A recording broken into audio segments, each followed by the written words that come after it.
Hello and welcome to the weekly Inside the Lab live Q&A experience. I'm Terrence, your host. Welcome, welcome, welcome. I'm so excited to be here with you on this beautiful and glorious Saturday. Well, at least it is that way here on my side of the globe.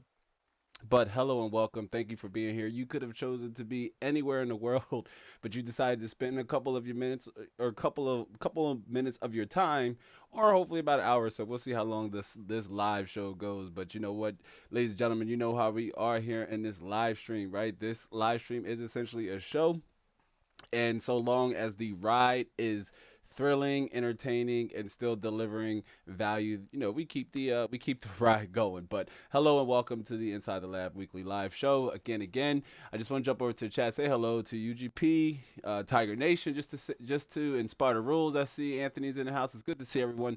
Welcome to the live show. If this is your first time, we do go. If this is your first time to the live show, welcome. First of all, welcome. I'd like to welcome our new viewers, and if you are a first time viewer, do let us know in the chat. This community is absolutely positively riddled with other members that are willing to help share and add, context, or maybe share some of their experiences, or possibly even answer your question should I be unable to do so. So, at any means during this live show, again, if you're new and you're unsure how things normally operate around here, at any time, do feel free to ask your question in the chat. I know it goes against the norm, and but we like to take the questions as they come in the event that you are unable to stay towards the end of the live show. But again, I'm excited to be here, fam. I'm excited to have everybody here.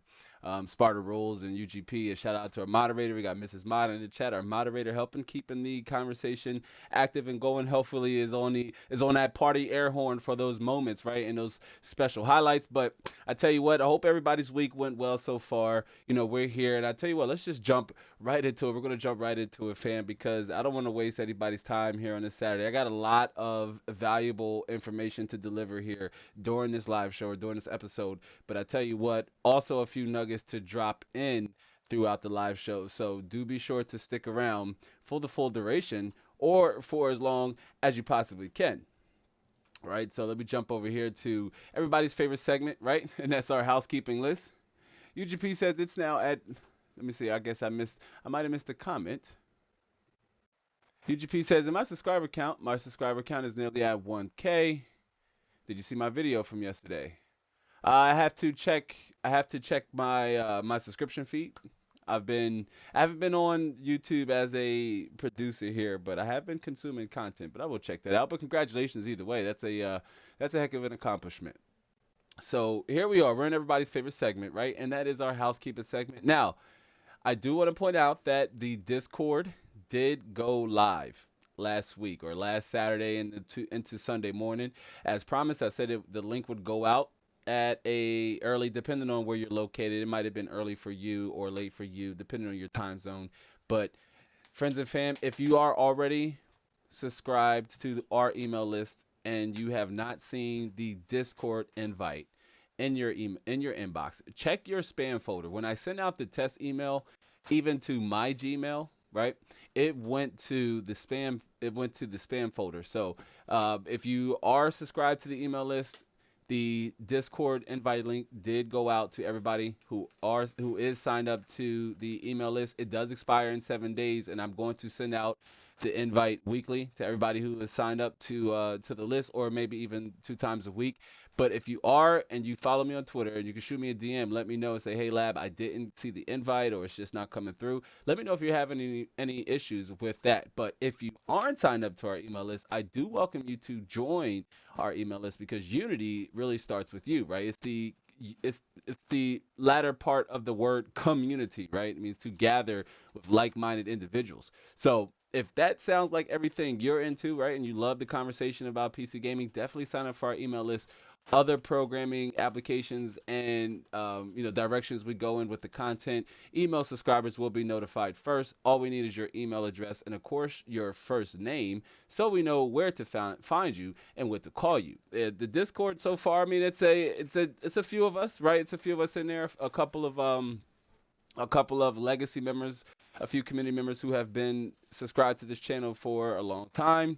The conversation is pretty awesome over there. I look forward to talking and having a more personal relationship with the community over there on Discord. So if you want to join our Discord, sign up for our email list and let me know, and I will gladly send you out the invite link. It's going to go behind a paywall eventually, probably by like the start of the summertime. So I would like to give our dedicated subscribers, right, and our dedicated community members an opportunity first to join the Discord before we put it behind a paywall. But it will remain private, right? It's not a public Discord community by any means. It's very private, very exclusive. So do know that a lot of what you see here on this live stream and a lot of what you see in the comment sections extends over there to Discord. So I would love, if you're here right now and you're not there, fam, I would love to have you over there on the Discord.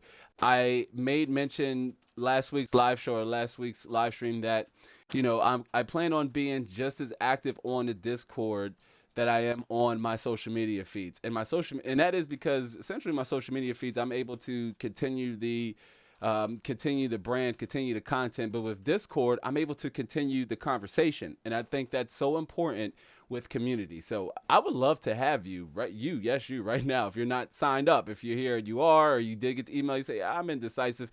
I tell you what, it's positive vibes over there, and I just consider it like an open text conversation that we can just jump in and share our victories, share our losses, and keep the conversation going right here off of this platform. And this is and speaking of, it's also important to note that in the event that something happens to this channel, I am still able to communicate with the core audience, our core community members, should we need to reboot the matrix, right? Because the channel branding is heavy green, but if we need to reboot things around here, at least we can keep the communication line strong and fluent between core members and all the core members of the audience and myself. So many ran over, but I did tell myself that I want to make mention that, I sent out, we have about 50% of the subscribers have at least opened the email and click the link. So we're waiting for a few, the rest of you to join over there. The party is going to be lit. It's going to be good times. So yeah, give that a look. See, you can sign up with the link down in the description box below. And if you're here on the replay, shout out to our replay viewers. You will be able to, see you can find the sign up link in the pinned comment down in the comment sections. And then jumping over to merch, which excuse the banner. I guess Teespring must have updated, their layout on their website because it's not supposed to be off-centered like this. But nonetheless, we have new merch over there. If you haven't seen, we've added some new merch. We have stickers. My son, Tiger Nation, who's in the chat, just ordered. He shared pictures.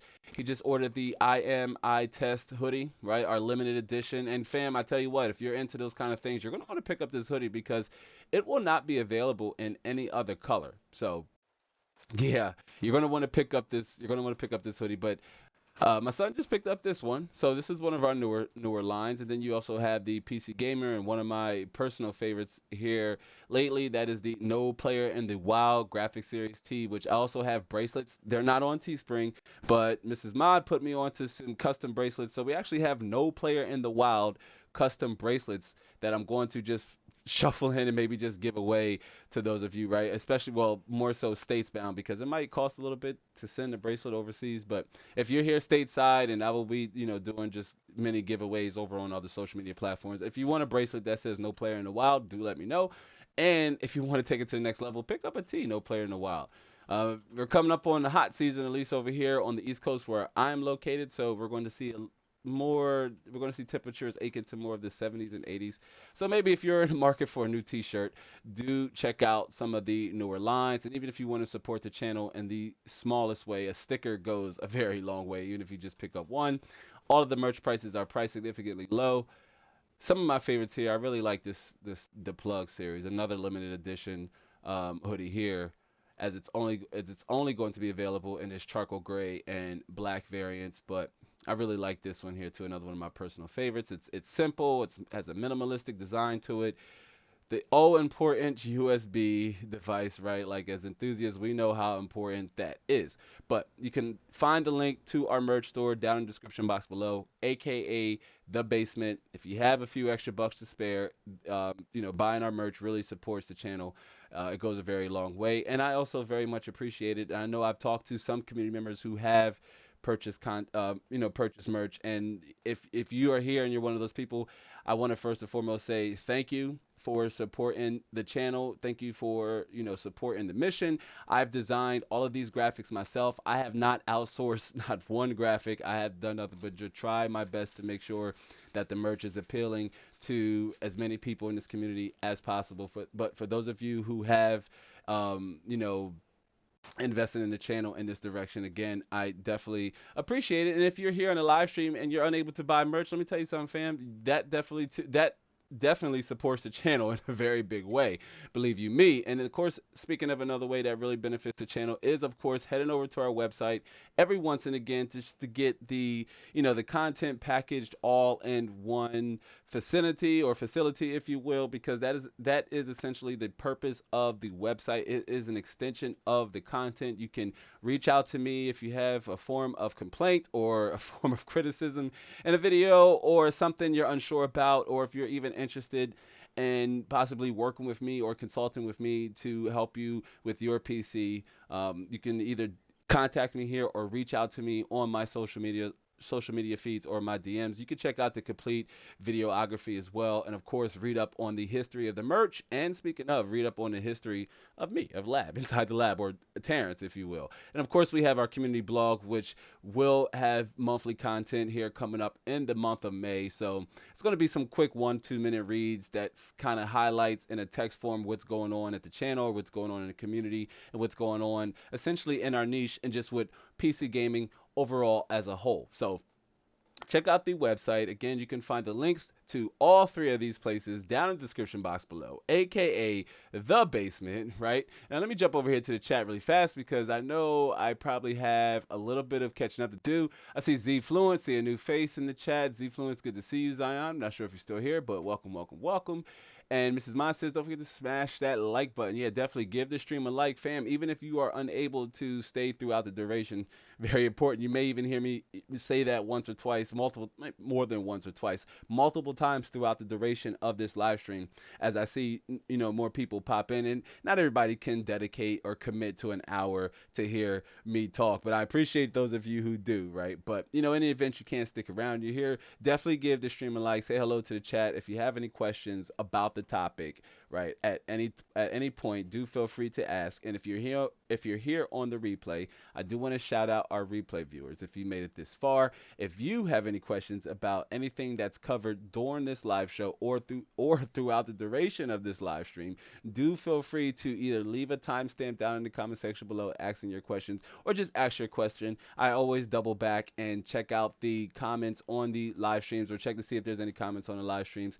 YouTube doesn't necessarily favor 3-4 hour long videos, but sometimes they do pick up traction, right? So I do double back to see if there are any engagements or any missed questions that might have came after, after the live stream has published. So shout out to our replay viewers, and again, welcome to anybody else that just joined.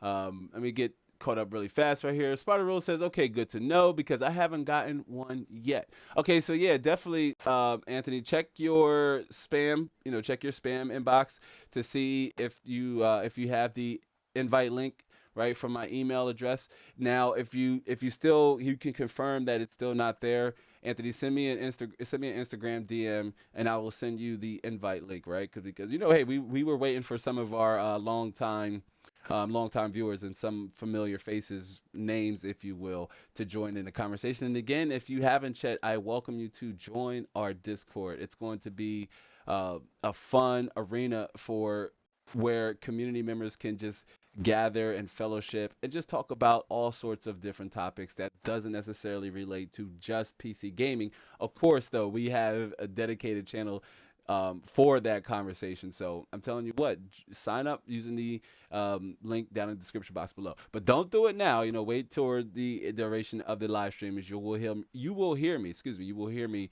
remind the viewers throughout the duration of this live show that they can sign up if you are unable to stay towards the end. But awesome stuff. Mrs. Mod says the hoodie is nice. The material is soft and very comfortable. The quality is great. Yeah, Mrs. Mod has, I believe, 2 hoodies. The first one being the I know I'm a handful, but that's why you got 2 hands. I know another community member has one as well. I believe Bad Habit. His name's Bad Habit. Bad Habit has that same hoodie. That's a favorite, a favorite of mine as well too. Z Fluent says I'm still here. It's good to see you, Z. Z, you gotta send me a message, dude. We gotta complete your build. I know you said you're ready to give up because of the GPU situation continues to derail or postpone your build, but remember I told you there are ways to get around that. Depending on the type of games you want to start out playing, you may or may not need a dedicated video card, right? It's very important. I'm not sure the type of games you are trying to play, and while you're here, do let me know now what type of games that you're looking to at least start out playing on your system, because that could also determine the type of video card that you're even going to want to start out with. Okay, so yeah, do let us know in the chat. But all right, so I tell you what, let's jump right into it.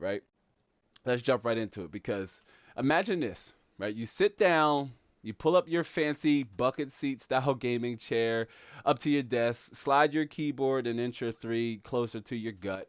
And you go to power on your PC, and it either fails to turn on or it turns off immediately, and shuts down, or it turns on perfectly fine, but you notice how its insides are riddled with layers of dust, standard, and hours of long gaming sessions, right? And so either way, you need to fix the issue, and it starts with having to take apart your PC. Now, what are a few best practices, if you will, for employing such a process, and what are some things you should know before you get started? So that's essentially what we are discussing during this live show, right? And of course, answering any and all of your questions along the way. So if you're new here, right, welcome to the Inside the Lab weekly live Q&A show, or the weekly lab live experience. I'm Terrence, your conductor and here operator of this ride. It's a pleasure to have everybody, here and present. So you have so many good, so many familiar faces and multiple returning viewers coming back to the live stream. I do appreciate it. But with that said, let's ready up. Let's begin. Let's jump right into the conversation, right? Because again, I always recommend that regardless of the direction you go in terms of getting into PC gaming, right? Regardless of the direction you go in, it's good, right? It's good to familiarize yourself with the process of of what it takes to build a PC, right? Because when you to start, right, is one thing, but then to have to take it apart is another, right? So during this live stream, I'm going to share with you 5 tips, right, that you can employ, or 5 tips, 5 things that you should know before taking apart your gaming PC. Now, I know we have a lot of experienced community members here in this, or a lot of experienced builders here in this community, a lot of experienced PC enthusiasts. So some of this, material or content may seem, a bit beneath you or a bit amateurish, but you'd be surprised at some of the things we just don't take into consider when it comes down to, taking apart your gaming PC and just handling and dealing with electronics, right? So much goes into it. Zfluent says Fortnite, GTA, and Rocket League. Okay. Well, without a video card, you are definitely going to be in the area of at least 720p, right? At least 720p, 30 to 60 FPS, low settings in both of those games. If you don't want to go with a video card, and that's very much still, pushing the limits, as the CPU would still have to have all the necessary instruction sets and what have you. But Fortnite can essentially run on a potato. Rocket League isn't a demanding game either, and GTA is just a CPU intensive game altogether.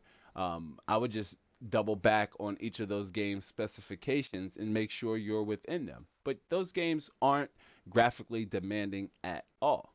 So if I was you, and I know the audience of the community isn't familiar with your situation, but I know you need to square up your motherboard and you'd be ready to just transition and make the jump. I'm telling you, the graphics card situation may or may not improve anytime soon, but remember, no player in the wild. We were just talking about it, right, during the merch segment. No player in the wild. You can still build your PC. You essentially have all of the other core components. You just have to get a motherboard that's compatible with your CPU and wait until you can save up enough money to add a video card somewhere. Even if you can save up between $100 to $200. I see GTX 750 Ti's going for about $80. RX 480s, 8 gigabytes, going for about $110, $120. So there are still graphics cards on the market available. You may have to settle for less in terms of performance, but at least it would be a huge improvement over the opposite, and that's not having a dedicated video card at all. So just something to take into consideration. I believe I told you what chipset or what motherboard you should look for if you want to stay with that CPU. If not, look for a 6th or 7th generation i5 or even i3 to go with the motherboard you already have. Okay, I would recommend at least an i5 in that case, like a 6600K or a 7500, somewhere in between there. Now, here we go. So, what are 5 tips before taking apart your gaming PC, right? Let's jump into it, because I tell you what, this conversation is going to be riddled with so much value. Do be sure to hit the like button, right? Do be sure to give this stream a like. Now, number one, first and foremost, when and why you may need to even take apart your PC, and most importantly, what will you need, right? Because depending on your situation, right, depending on your outcome, what we shared in the beginning of this live stream, right, where I told you to imagine this scenario where you sit down, you pull your gaming chair up to your desk or your table, you pull your keyboard, you go to power on your system. Either it doesn't come on at all, which I hope that doesn't happen to you. Either it doesn't come on at all, or it comes on and immediately shuts off, right? Or you kind of look to the side and you've noticed, man, I have a lot of just dust and dander and a lot of gunk and grime just built up in my system that I need to take care of, because we know dust is one of your PC's worst enemy, right? So you could either be in one of those scenarios. And you fall under the when and why you may need to take apart your PC. Well, for starters, if you know your system was operating perfectly fine before that moment you went to sit down and turn it on, and now you're having this issue where you turn it on and just immediately turns off. You're like, well, hey, that wasn't happening before. Something's wrong. And it also, if the issue is preventing you from booting inside of Windows, or even worse, getting into the BIOS, right? Like if you are unable to get into the BIOS at post, like your system is turning off immediately once you turn it on, something likely is either causing your system to, short circuit or circuit out, and so the computer shuts down to protect itself, or there's a connection issue somewhere on your input output headers. Either one of those scenarios, or it could be a faulty component. So when and why you may need to take apart your PC, and what is it that you may want to make sure you have before you do so. Zfluent says, I'm going to keep the motherboard and get a 9600K. A 9600K, I can't, is it a Z370 motherboard, Zfluent? If it's a Z370 motherboard, you can get a 9600K, and that's actually a not a bad choice, actually. Especially if you just want to say, you know what, I'm tired of waiting. I don't want to wait until I am able to get a graphics card, right?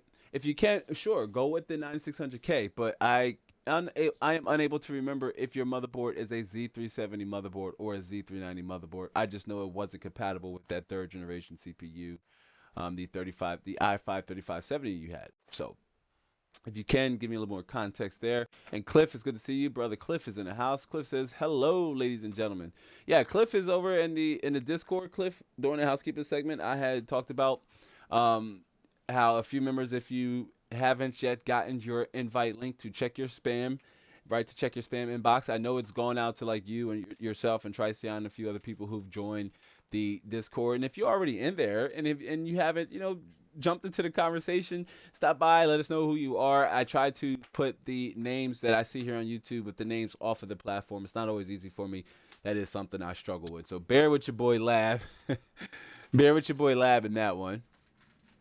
Zfluent says it's compatible with an 8th generation and 9th generation Intel CPUs. Okay, so yeah, it's either a Z370 or a Z390 motherboard, or I believe you have the B chipset variant. But the 9600K is definitely a good choice. It's a very good choice. I recommend that CPU. Definitely, definitely good stuff. But yeah, join our Discord. Join our Discord. I'm going to keep marketing and promoting. Join our Discord. I hope to see you there. Excuse me. And Cliff says, thank you for the welcome. Yeah, definitely. Always good to see new viewers coming back. Welcome to the live show. Cliff knows what's up around here. But number one, we're just starting off with the first tip, and that was when and why you may need to take apart your PC. Now, you could find yourself either needing to upgrade or replace a faulty or outdated component. Now, this could prove challenging with your core components like your power supply unit, your PSU, your motherboard, and or your case. And now, why is that? It's because those components, right? If you need to service your power supply unit, or you need to service your motherboard, or you're switching out your case, which in my opinion, um, most people are reluctant to do because of the level of work that goes into it. And of course, you run the risk of damaging your parts if you're an inexperienced builder, or if you're not comfortable with the process. You have a chance of, a really small mistake causing a really big problem. And when it comes to servicing any three of those things, right? Like if your case is having issues, maybe you're having some USB 3.0 or 3.1 headers issues, and you can't use your peripherals, you can't use your USB 3.0 headers. Your case is usually going to be an aesthetic upgrade to where you're just looking to upgrade to a modern case. Or if you remember in last week's conversation, that was one of the upgrades we had recommended, and that's upgrading your case. So, and that's to also get the benefit of improved airflow or other modern technologies like USB Type C headers, USB 3.1 headers, or what have you, just RGB or tempered glass. Maybe your system is installed in one of those legacy cases, right? We talked about the Power Ranger like aesthetic. But if your power supply unit is faulty or you're looking to upgrade to a beefier graphics card, you're lucky enough to get a graphics card or your motherboard, these could prove challenging because these these components could have a high chance of failure if you reinstall them or uninstall them improperly, like your motherboard or especially your case, right?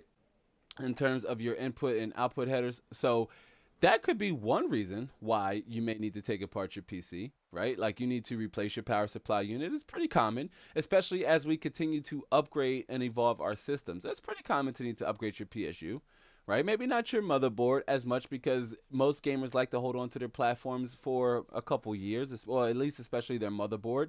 And remember, that's one of the upgrade paths that I recommend is that if you are interested in upgrading your motherboard, try to go with the fastest compatible CPU within that chipset, as opposed to upgrading the whole entire core array between the motherboard and RAM, unless you're willing to jump from a DDR3 platform, say, to a DDR4 platform. So if you are in that case scenario to where you say, you know what, lab, my power supply unit failed, or I turn my system on, it just immediately shuts off. Not sure what's going on there, or my power supply unit is making a weird noise, or I'm ready to upgrade my motherboard, or my motherboard died on me. You could find yourself in that situation. Either it's a faulty component or it's an outdated component that you need to replace. Now, some components may not prove as challenging to replace, right? Like some don't require a full breakdown like your motherboard would. And I mean, not necessarily your motherboard. It's essentially removing the 4-pin or 6-pin or 8-pin EPS CPU cable, the 24-pin ATX power cable. All depends on what consists or what makes your system up, right? How many fans you have? Are you using an AIO? Depending on the complexity of your internals will determine how difficult it is to remove your motherboard. But your power supply unit, and definitely you have to go behind your system, undo the cable management to get to your cords, and depending on how the cable management was set up, you probably need to do some snipping, right? You need to snip some ties and some zip cables to get to it. So what are some components that necessarily aren't difficult to get to and that are easy to service? For starters, your RAM, right? Like your RAM, your GPU, assuming that the connectors are the same. And by that, I mean that if you have an 8-pin connector NVIDIA graphics card and you want to upgrade to an 8-pin AMD graphics card, right? If you're lucky enough to get like a 6700 XT, that'd be dope, right? That'd be dope. Shout out to all my peeps who were able to get a 6700 XT. But so long as the connectors are the same, your GPU is an upgrade that necessarily doesn't require a full breakdown. You can get away with unplugging your power pin connectors, and keep that in the back of your mind because we're going to talk about electricity and power here in the next couple of tips. But your RAM and your GPU are the first two components that are easy, excuse me, that are easy to replace. Right now, your cooler, if you have a large size cooler like a full ATX cooler, it could be a little tricky, but chances are you're already using low profile memory to begin with. That way you have the necessary clearance for your RAM and your cooler. But your GPU is essentially going to be a process of removing your pins, removing the screw on the side, pushing the pin back, the lever that kind of locks the groove into the PCIe lane, and then you just pull your graphics card out and replace it. But let's face it, fam, nobody's really upgrading their graphics cards here as of lately, unless you're one of the lucky ones to procure one of these newer graphics cards. Now, between your RAM, right, we have your RAM and your GPU. Those two components could be easy parts to upgrade. Now, those two parts have a higher chance of failure, say, versus your motherboard and your power supply unit, which normally runs like a champ. They normally run for a while. But your GPU has a life expectancy. Maybe it overheats. Maybe it just kicks the crapper and stops working. Maybe you're upgrading. Remember we talked about there are multiple scenarios you could find yourself in. Rather that's upgrading a core component or switching out and replacing a faulty component. Your RAM could very much be one of those components, or you could have a faulty DIMM, which if you're in that scenario, that would kind of suck. As you say, well, I thought my memory is bad, so I order new memory, but then come to find out, nope, it's the motherboard DIMMs that's bad because I'm getting the same results with new memory. And then in that case, you would find yourself needing to replace your motherboard, right? And you would find yourself here at number one. The first tip, when and why you would need to take apart your PC, upgrading or replacing a faulty component. Fam, listen to me. You're going to find yourself somewhere in the middle here along your PC gaming journey or along your journey as a PC enthusiast. Okay. Now, another component that could be a little easier to replace or doesn't require a full and complete breakdown could be your cooler, right? Your cooler apparatus, whether that's air or AIO. There are a few more steps involved with installing your AIO. So if you're replacing your AIO, yes, you have to maybe take off the top panel of your case to unscrew the radiator from your case, or maybe unmount the fans, or maybe you have the fans, your fan cables are a part of your cable management, so it will require you to still very much break down your cable management. It very much depends on how your system is set up. Again, the complexity of the internals of your system, right? But your CPU cooler, especially an air cooler, generally it's four screws, fam. It's four screws. And part of this question here in number one was what you may need to get the job done. And an extended Phillips screwdriver or flathead, whatever you may need to get the job done, really could help you in this scenario, right? To get that extra length and extra leverage on those CPU screws. Hold down the CPU, don't let it spring up, especially if it's an AMD CPU. We're going to talk about that in some of the other tips, but especially if it's an AMD CPU, you don't want to just start screwing unevenly, letting the CPU cooler just fly up. You just kind of want to go in a star pattern, slightly loosen each one, maybe one or two turns, until you can evenly just lift the cooler slowly off of the IHS. And again, we're going to talk about some steps you could take to help you with that process if you're on an AMD CPU, and that's because the AMD pins on the AMD CPU are actually on or underneath the CPU die. Intel's they're on the socket, right? So you still very much have to protect that socket, that Intel socket, just very much like you have to protect those tiny pins on an AMD CPU. And I have yet to bend pins on a Ryzen or lifting. I want to knock on some wood here, but I have yet to bend any pins on an AMD CPU. I've, employed some of these tips that I'm going to share with you. So do be sure to stick around because they are jam-packed with value that's going to help you. Either help another friend if you're already versed in a lot of these things and you're an experienced builder, maybe some of these tips can help convey, right? Or you can help you surmise the words that you could share with a friend or somebody that's on the fence of getting into PC gaming, because maybe they're turned off or they're turned away by some of these very things that comes along with the territory of being a PC gamer or being a PC enthusiast, right?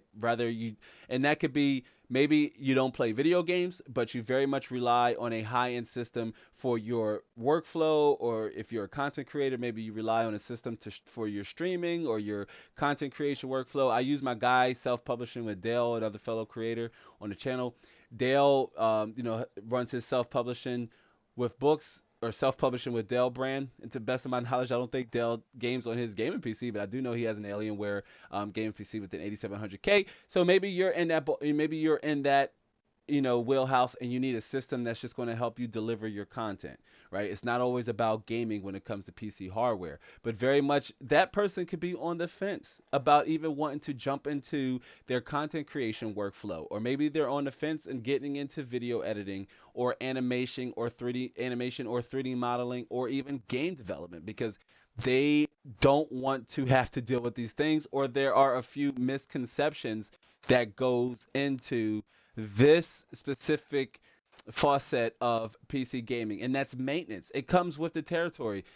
Computers are like machines, very much like cars. And if you own a vehicle, you understand that there's some level of maintenance that comes with owning a vehicle, whether you're mechanically inclined or not, right? You have to understand that. I know I have to put the right size, gas in my vehicle. I have to make sure that there's oil inside. I have to make sure that the engine is running cool and that it's not leaking, radiator fluid. All of these things. So you may not be a mechanic, but you do have some, understanding of how your vehicle works as a machine. The same thing goes with a PC. The same thing goes with a computer. They are very much tools or instruments, just like a vehicle can be. Let me jump over to the chat because Cliff says, join the Discord, homies. Yes, yes. That's how you gotta say, like, yes, friends and fam. Join the Discord. Again, it's going to be lit. We're small, but the conversations is big, man. I just enjoy. It's so different, even for myself, as as a creator. It's just so awesome to be able to just have one-on-one human conversations with the human people. And I really look forward to seeing the Discord grow and to get more people on there, open up new channels and what have you. So again, if you're here on the replay, first and foremost, if you're on the replay and you made it this far, jump down in the description box below, pause the video, but come back because so much value coming around. We're just getting started. Pause the video, sign up for our email list because again, I'm going to send the invite again after the links expired as a reminder, just in case not everybody's got it. And of course, I'm going to constantly remind the community here in our live streams. But again, and also if you're here right now with us and you're just now joining us, you can always sign up for the email list at the conclusion of the live stream, because I very much want to keep you right here, keeping the conversation, excuse me, going. We were talking about upgrades that may not prove as challenging, or upgrades that may not require a full system disassembly or for you to fully break down your system. But another one of those could be your storage solution, and that's either your SSD, solid state drive, or a hard drive, adding another mechanical drive, or leveling up your storage and installing an NVMe M.2 or just a standard M.2.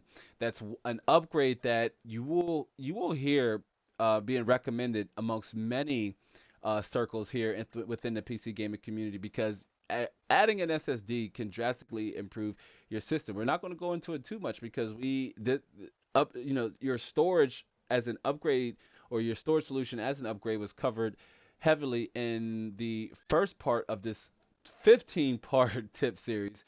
But it's an upgrade or a component that could be faulty, right? Because your storage drive, your mechanical hard drives especially, have a certain life expectancy. It's about 7 years, and even your SSD has a certain amount of reads and writes it's able to digitally operate before it too has exhausted its lifespan. So those things are built eventually to die, to pretty much eventually stop functioning. And I'm not sure what the lifespan is on NVMe M.2s, but I would imagine they're about the same as it requires. But with your NVMe M.2, it's pulling the data directly from the PCIe lanes.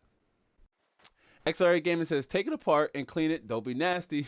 Joking, just JK, but no, seriously, get that baby a bath. Yeah, and absolutely, and that's one of the tips we're going to dive into here in a second as we round up tip number one. And I just want to remind you, if you're just now joining us, to hit the like button on your way in if you're unable to stay throughout the full duration of this live show, right? If you got to pop in, pop out, and say, what's this guy Lab even talking about? Or he popped up on my feed, or I popped up on your homepage or on your Rex, right? Or you caught this over on Twitter, do let me know. And if I forgot to put the shameless plug in, but also follow me on Twitter, fam. If you're not yet, follow me on Twitter. I love engaging with the community over there as well, and I will follow you back. But yeah, with your SSDs, with your storage now, especially with your NVMe's, you may need to remove your graphics card depending on where your M.2 slot is positioned on your motherboard. Sometimes it could be in between the top your top PCIe lane and your bottom PCIe lane, or if your motherboard supports multiple M.2s, your graphics card is definitely going to be in the way of that installation process. So, if you're doing both, remember to install your NVMe first, right? But if you're upgrading or if you're adding more storage, let's say you're adding, I don't always want to wish ill will on your components. So the last thing I want you to have to deal with is hardware failure, right? Absolutely, positively not. It's just not an easy thing to deal with. And I think what it really boils down to, and this kind of is could be compared to with the vehicle, with your with your vehicle, and that's the time away from our machines, right? Or the time away, in this case, of our PC. So that's less time we're able to enjoy our games or enjoy our content or enjoy whatever it is you enjoy doing on your PC. So I really think that's where a lot of the anxiety comes from. And that's just the idea like, oh man, if my part fails, if it's really my storage, I mean, I'm gonna have to get a new SSD. Now I lost all my data because I didn't listen to lab and back up all my important documents and pictures and videos. But now I have to reinstall Windows. I lost my data. I have to buy a new SSD. I don't know how to get a new Windows key, if you don't know how to get a new Windows key, I have a video right here on my channel that can help you get a legit, and by legit, we do mean legal, fam, key from our friends over at cdkeydeals.com, right? You can get an official Windows 10 OEM key for less than 15 bucks if you need a Windows 10 key, right? So that's not an issue. Don't worry about it. That's not an issue. You just need to make sure you have a Windows installation, the Windows installation software set up on a USB. And that's something I need to make a dedicated video on, and something I will make a dedicated video on. It just may be a little, package a little shorter.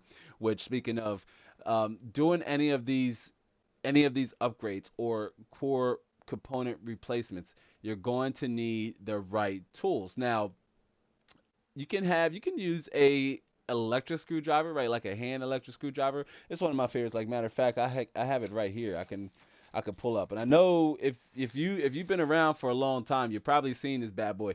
But we call this the hammer. This is probably one of my favorite tools when it comes to like installing AIOs or installing case fans where there's like a slight resistance and I need a little bit more torque. The battery lasts really well. It also has a light. I'll try to remember to maybe throw a link to my tools that I use and recommend down in the description box or the pinned comment or over on the website. But if you're, dealing with going screw through metal or what have you, using an electric hand is adequate, but using an electric screwdriver, say, to install your motherboard isn't necessarily necessary. You can go with just your standard hand screwdriver, right? You go with just your standard hand screwdriver or get yourself a kit very similar to this, which I know it might be a little hard to see. Let me switch back here to why.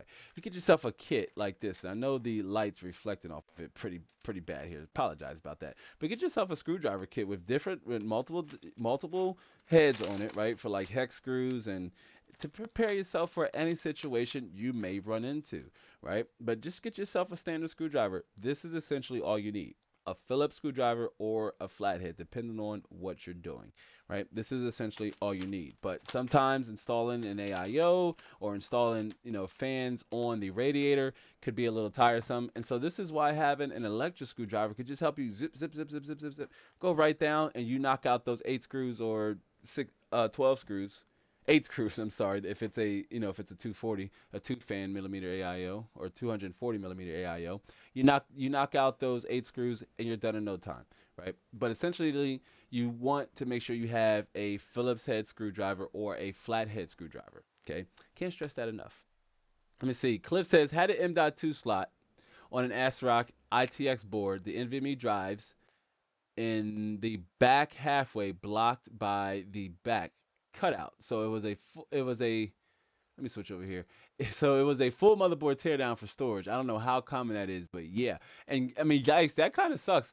And you know what? On an ITX board, you realize you're dealing with less space anyway. So and I know exactly what you're saying, how the M.2 are positioned on many ITX boards, because it's one of the things I was over scrutinizing when I was looking for a mini ITX build for our upcoming small form factor series that I cannot wait to get started on.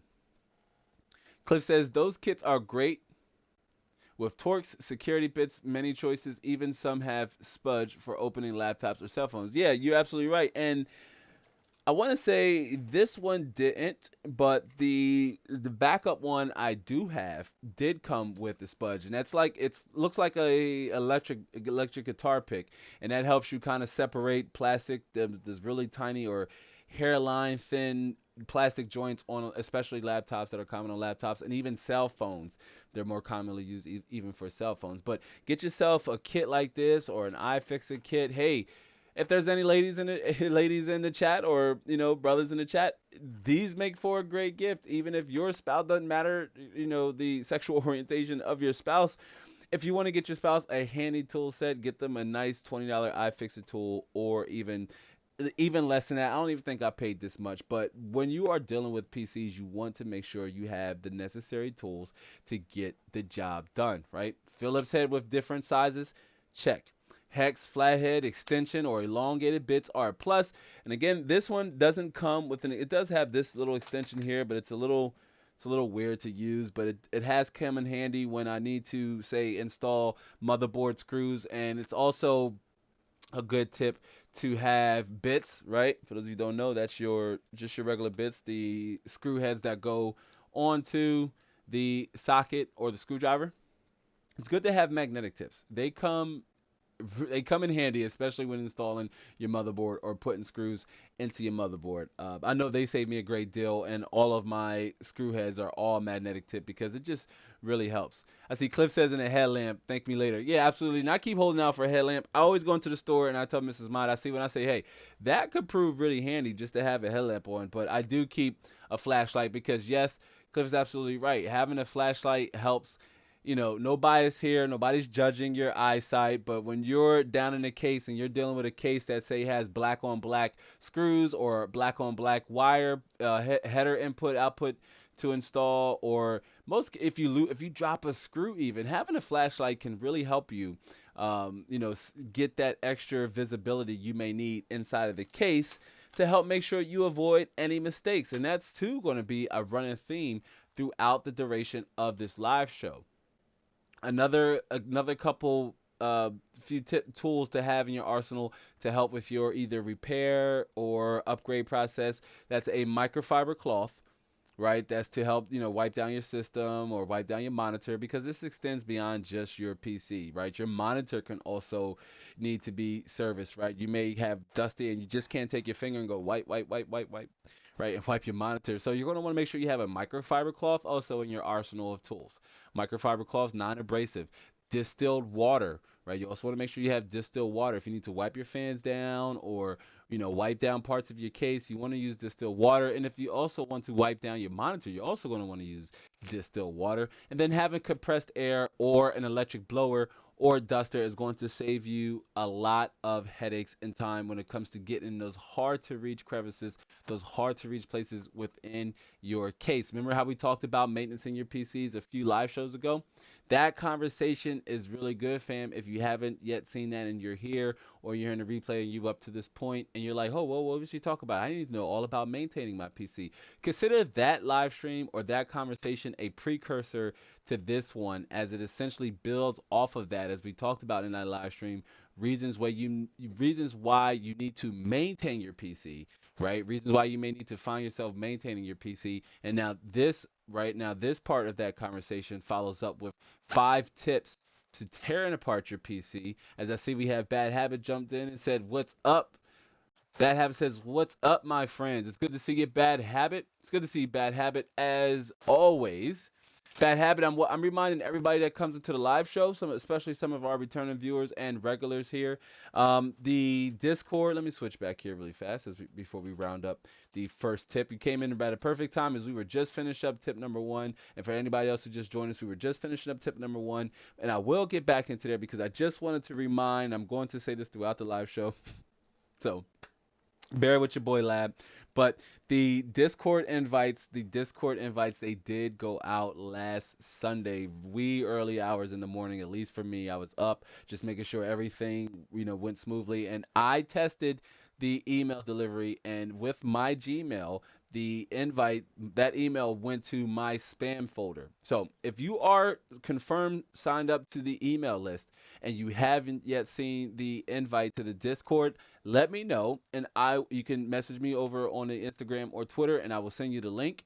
But check your spam inbox for the Discord invite link. It will expire in 7 days, so that's Tuesday. and I will send out the link again to email subscribers, so it will kind of come out in waves with maybe a week gap in between, just to give people, time to check their live streams, to check their inbox. But I said live stream because it just made me remember about the 27th, which bear with me really fast, because this means the world to me. If we can have as many members come out to our anniversary live stream that's going to take place April 27th, that's Tuesday at 5:15 p.m. Eastern Standard Time, and that's to commemorate our 2 years here as a community, 2 years myself, 2 years as a creator, 2 years as a content creator, and just celebrating you, right? Celebrating you, the community. So I would love to have you, right? You, all of you that are right here on the live stream, join us for the year two celebration anniversary live stream. The live stream link is already up over on the homepage, so you can set the reminder right now. And in the event you are unable to make that live stream, still very much head over to the link, give it a like. It'll help us reach more and more members here in this community. But yeah, and Cliff says, "Hey, word up, bad habit and lab with distilled water. This man knows." Yeah, I mean, I appreciate it, Cliff, and yeah, you're right. I mean, distilled water, you definitely want to use distilled water. Distilled water has, elements that are not present in normal tap water, right? Tiny microbes, tiny organisms, metals that's inside the water that can be abrasive to your components and also highly conductive. So you don't want to use tap water to clean your parts. You want to use distilled water, especially when dealing with a sensitive panel like your monitor. But Bad Habit, is good to see you, bro. It's good to see you. And Bad Habit, pardon me if if you're already in the Discord. I do see a few names off the bat that I don't recognize. Like I recognize Cliff's. And I recognize Tricion's, but there are a few that I don't recognize. So if you are already in the Discord, my apologies. Pardon my ignorance. But if you're not yet, sign up for the email list if you're not signed up, which I believe you to be Bad Habit. But if you haven't yet seen the invite link, do check your spam inbox and let me know. But let's jump back here as we were rounding out tip number one, and that's when and why you may need to take apart your PC. Right? We talked about how you may need to upgrade or replace a faulty component. We talked about how your power supply unit, your motherboard, and your case are, parts that if you're within the realm of those two processes, which either upgrading your part or replacing your part, those three parts, right? Those three parts, your motherboard, power supply unit, and your case, will prove to be the most challenging, as they will require a full disassembly. You will need to deploy, if anything, the four remaining tips if you find yourself needing to upgrade your power supply unit, your case, or your motherboard. So definitely stick around as we get ready to segue into tip number two, because regardless of how you utilize your system or how often you use it, you will most likely and unfortunately find yourself in a position of having to upgrade or replace certain parts or certain components within your system. Start off with tip number one. Identify the reason why you need to even take apart your PC, right? And then familiarize yourself as much as possible with the process, and either prepare mentally or financially for either of these case scenarios. And I say mentally or financially because it's perfectly fine if you're uncomfortable, right? Or maybe maybe there's a reason why you are unable to complete the task or tasks yourself. It's perfectly fine with going with, say, a system integrator, a local system integrator supporting, small local business, right? Like I know Cliff does it, and even myself here locally over on the East Coast, I as well offer it as a service. And it's perfectly fine. Like I recommend my clients, even after I build for them, that they still familiarize themselves with the process, identify themselves with some of the most common issues PC gamers run into, from system crashes to upgrading or updating your drivers. Most importantly, updating your drivers, right? It's one thing to upgrade your BIOS if you're not comfortable, and depending on your chipset, you may or may not even need to update your BIOS, right? But keeping your Windows updated and your graphics drivers updated, and maybe even your chipset drivers updated, is important to maintaining a consistent level of performance within your system. If you want to play guys like myself or ladies like myself to do that for you, that's perfectly fine too. But you should still very much understand the process of replacing each one of these parts, right? Replacing your case. Know what all is going to come into that. Know that your system is essentially gutted out. But doing, believe it or not, fam, believe it or not, doing case swaps, one of my favorite things to do. I love the challenge of just getting these core parts out of one system and moving them over into another. I love doing case swaps. They require the most work. Yes, they could be the most intimidating for inexperienced builders because I mean, we're going to get into all that. I'm not going to spoil it too much, but I tell you what, we're going to get into all that. If you just now join us, welcome to the weekly Inside the Lab experience. The weekly Inside the Lab. Can I get a blowhorn, Mrs. Mob? Welcome to the Inside the Lab weekly live experience. I appreciate everybody that's coming, everybody that's joined us here on this beautiful Saturday. Do remember to give the stream a like on your way in or on your way out. Bad Habit says, how about Lysol wipes? I mean, depending on what you're wiping down. I mean, depending on what you're wiping down, if you feel like there is some level of sanitation that needs to be, um, put into place, right? Like, or you need to use some form of sanitation, right, to wipe down the case. I would limit it to just your case, and even then, I would maybe wring out the Lysol wipe where possible. Bad Habit, I still very much would just recommend you use a microfiber cloth and distill water, as you really don't need to sanitize your parts, but removing built up dust and just gunk and grime and dander can be a little difficult, right? If it's older, if you're dealing with an older case, right, or an older graphics card, it could be a little difficult. But I would avoid Lysol wipes and just use a microfiber cloth and distill water if possible. You don't really need to clean your case, right? Unless you got food spill, which even then, just a wet microfiber cloth and just a little bit of pressure and just some oomph on that washcloth may be all you need. Maybe all you need. Bad Habit says I use Lysol wipes for everything. That's awesome, Brandon. Just don't use them for your parts. But so do we. So do we. In my day job, we use them a lot and what have you. But they're perfectly fine. But for your case, Lysol wipes are okay. But anything else, you kind of want to use something that won't cause, for example, with your fans, you don't want to use normal tap water, as that's going to get inside of the fans and affect the bearings, and your fans start making weird noise. And you're like, well, where did this come from? But distilled water is your friend, right? And I keep at least a gallon or two in the lab because I'm constantly using it for multiple usage, especially when I'm dealing with older cases or older parts, or you're trying to polish a turd and you're trying to make that Power Ranger like case actually look aesthetically pleasing, right? But yeah, fam. Bad habit, microfiber cloth, distill water. But I see we have a few new people joining the live stream. If you're just now joining us, tell us where you're watching from. Tell us if you're a returning viewer, if you're new here, if this is your first time. But we are talking about 5 tips that you can deploy when tearing apart, or 5 tips to know before you take apart your PC. We're rounding out with tip number 1, which is when and why you may need to take apart your PC.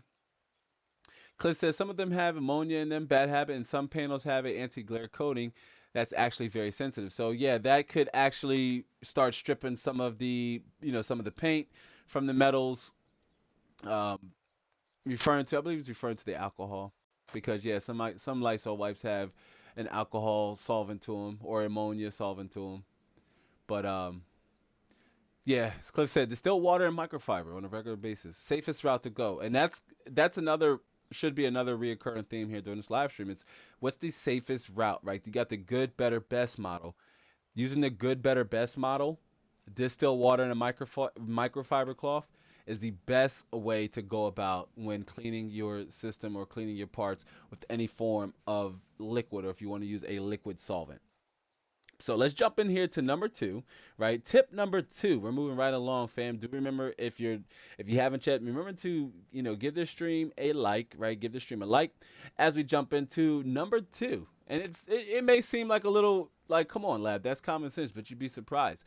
But tip number 2 I have for you is to make sure your power supply is switched off, right? The power supply is switched off. The power cord is removed from the wall and removed from the power supply unit, right? Within those steps. Now, the O means power off, and the I means power in, right? So that's what that means. So you want to make sure it's on the O position before you go removing any parts, and just make sure your system is removed from the wall. Or make sure there's no chances of power running to your system, right? And it's important because you want to avoid any power surges, fluctuations, or delivery exposed to any of your or to any or all of your vulnerable components. So I hate to man the boat as Captain Obvious here, but you do not want to service your PC while it has access to draw electricity.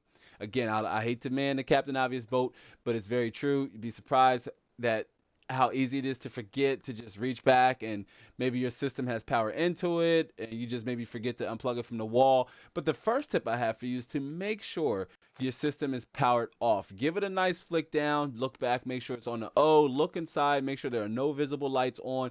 Even wait a few seconds before you go plugging everything off, just to make sure the system has completely discharged any built up current, and then remove the power supply system from the wall, then move the power supply cord altogether from the power supply unit. Okay, again, you do not want to service your PC while it has access to draw electricity. It is easy to get lost in the excitement and thrill of an upgrade, or the glorification or the satisfaction of repairing your system. So it's an easy step to overlook. And I can't stress that enough, because we talked about it, right? We talked about it. Let me switch back here. We talked about it in tip number 1. We talked about how some of the stresses and anxiety that comes along with having to replace your part. It isn't necessarily the idea of having a faulty component that could be the stress aggregator here. What it is you're dealing with the anxiety of separation anxiety from your system, because the thing we like to keep the things close to us that we enjoy the most, similar to this community, right? This is why you should join the Discord. Chris, it's good to see you. Christoph, it's good to see you, fam. We haven't seen Christoph in a while. Christoph, our friend from the other side of the globe, it's good to see you. Christoph, Chris, we would love to also have you in our Discord as well. Again, I'm going to remind this to new viewers. If you're just now joining us in, welcome to the Inside the Lab weekly live experience. We just officially launched our community Discord, our private community Discord, last Saturday. So I'm just reminding, especially our returning viewers, and some faces and names. And I say faces, fam, I'm talking about your names. But I'm just reminding some of our returning viewers and some of our recognizable names that the community Discord is live. It is active. The invites are going out though to those of you who are signed up to our email list. So Chris, if you're not signed up for our email list, I do welcome you to head down in the description box below. Not quite yet, because we got a lot of value that's coming up as more people roll in. We have so much value that's coming up within this conversation. But I talked about wanting to have things close to you that mean the most to you, and I mentioned that the community is one of those things, much like your computer could be as well. But I akin that to this community, and the Discord is allowing me to be closer to the community, closer than I've ever been. We're able to keep essentially a 24/hour, 7 days a week communication line open. So Chris, if you haven't yet, and anybody else who are interested in joining, if you haven't yet, don't head out there now, but do remember to, at the conclusion of this live stream, to jump down in the description box below and sign up. I would love to get as many of you over into the Discord as possible, because I really want to just talk about all things outside of just PC gaming. There are channels, again, for conversations involving, PC gaming, dedicated conversations about PC gaming, but there are also just a general conversation chat where we can just come in, and those of you who are over there now, again, I appreciate you. You're some of the founding members of the Discord community. I do appreciate you jumping over and being an early adopter over there. And so far, I've enjoyed communicating and just conversating with, the couple that's there right now. And if you're there now and you haven't yet spoke up, because we got a few lurkers over there, say hello over in the general chat. Say hello to us. So yeah, Chris, spill over, but it's good to see you. Welcome to the live show. Now, again, we were in tip number 2, and that's making sure your power supply is switched off, and that it's easy to get lost in the excitement and thrill of completing your upgrade or getting your system up and running, right? Like your part, maybe you've been waiting weeks in the mail for your replacement part to come, right? Maybe you finally got that graphics card, or you were on eBay, you listened to Lab, and you say, you know what, I'm gonna take my chances.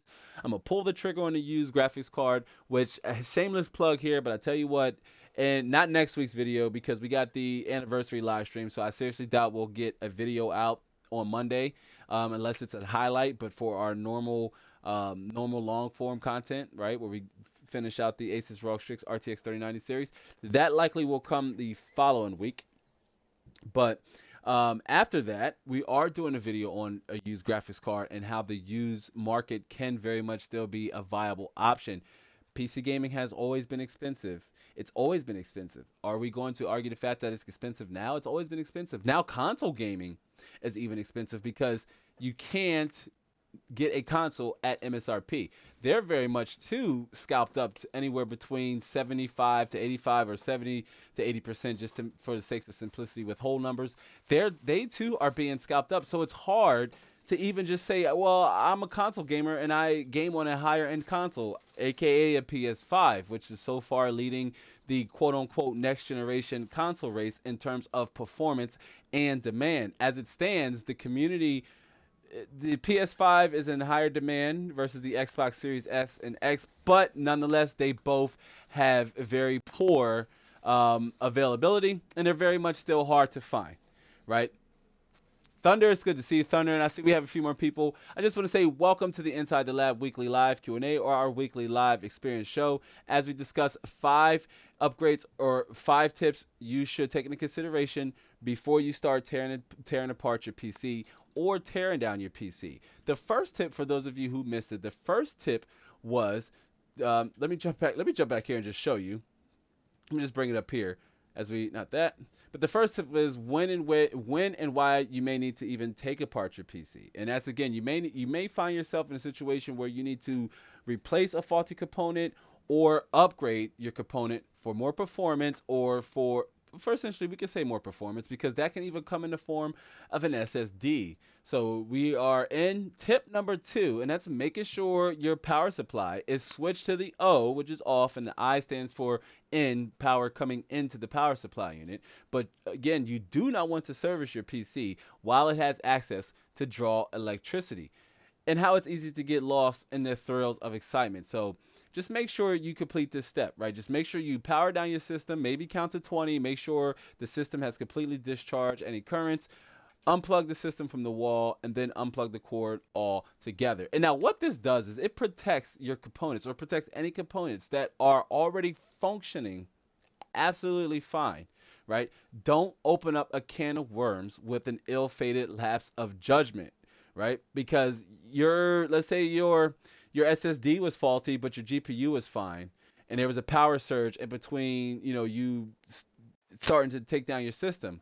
Now your GPU, it was introduced to a power surge or power fluctuation, and that caused it to short circuit or caused it to behave erratically. Maybe your system won't boot now. Maybe there's an issue with your motherboard.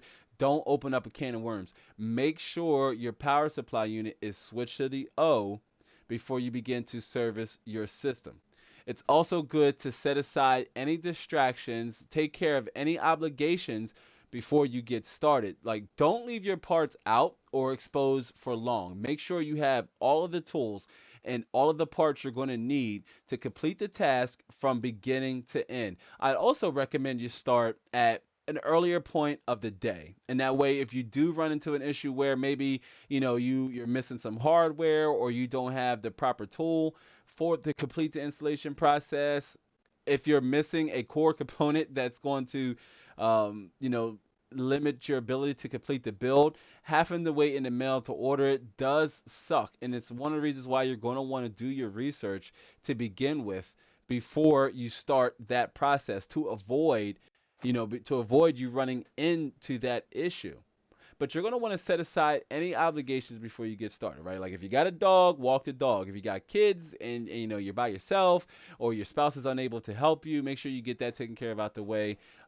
Put your parts on an open, flat surface and just go to work. But give yourself ample time to complete the task, even time to walk away. So that's why I said, it's good to start early. If you're not a morning bird, don't worry. I love coffee, and I'm still very much not a morning bird. But give yourself an early head start, like 9:30, and that way you can stop and take minimal, take miniature breaks, take brain breaks, if you will.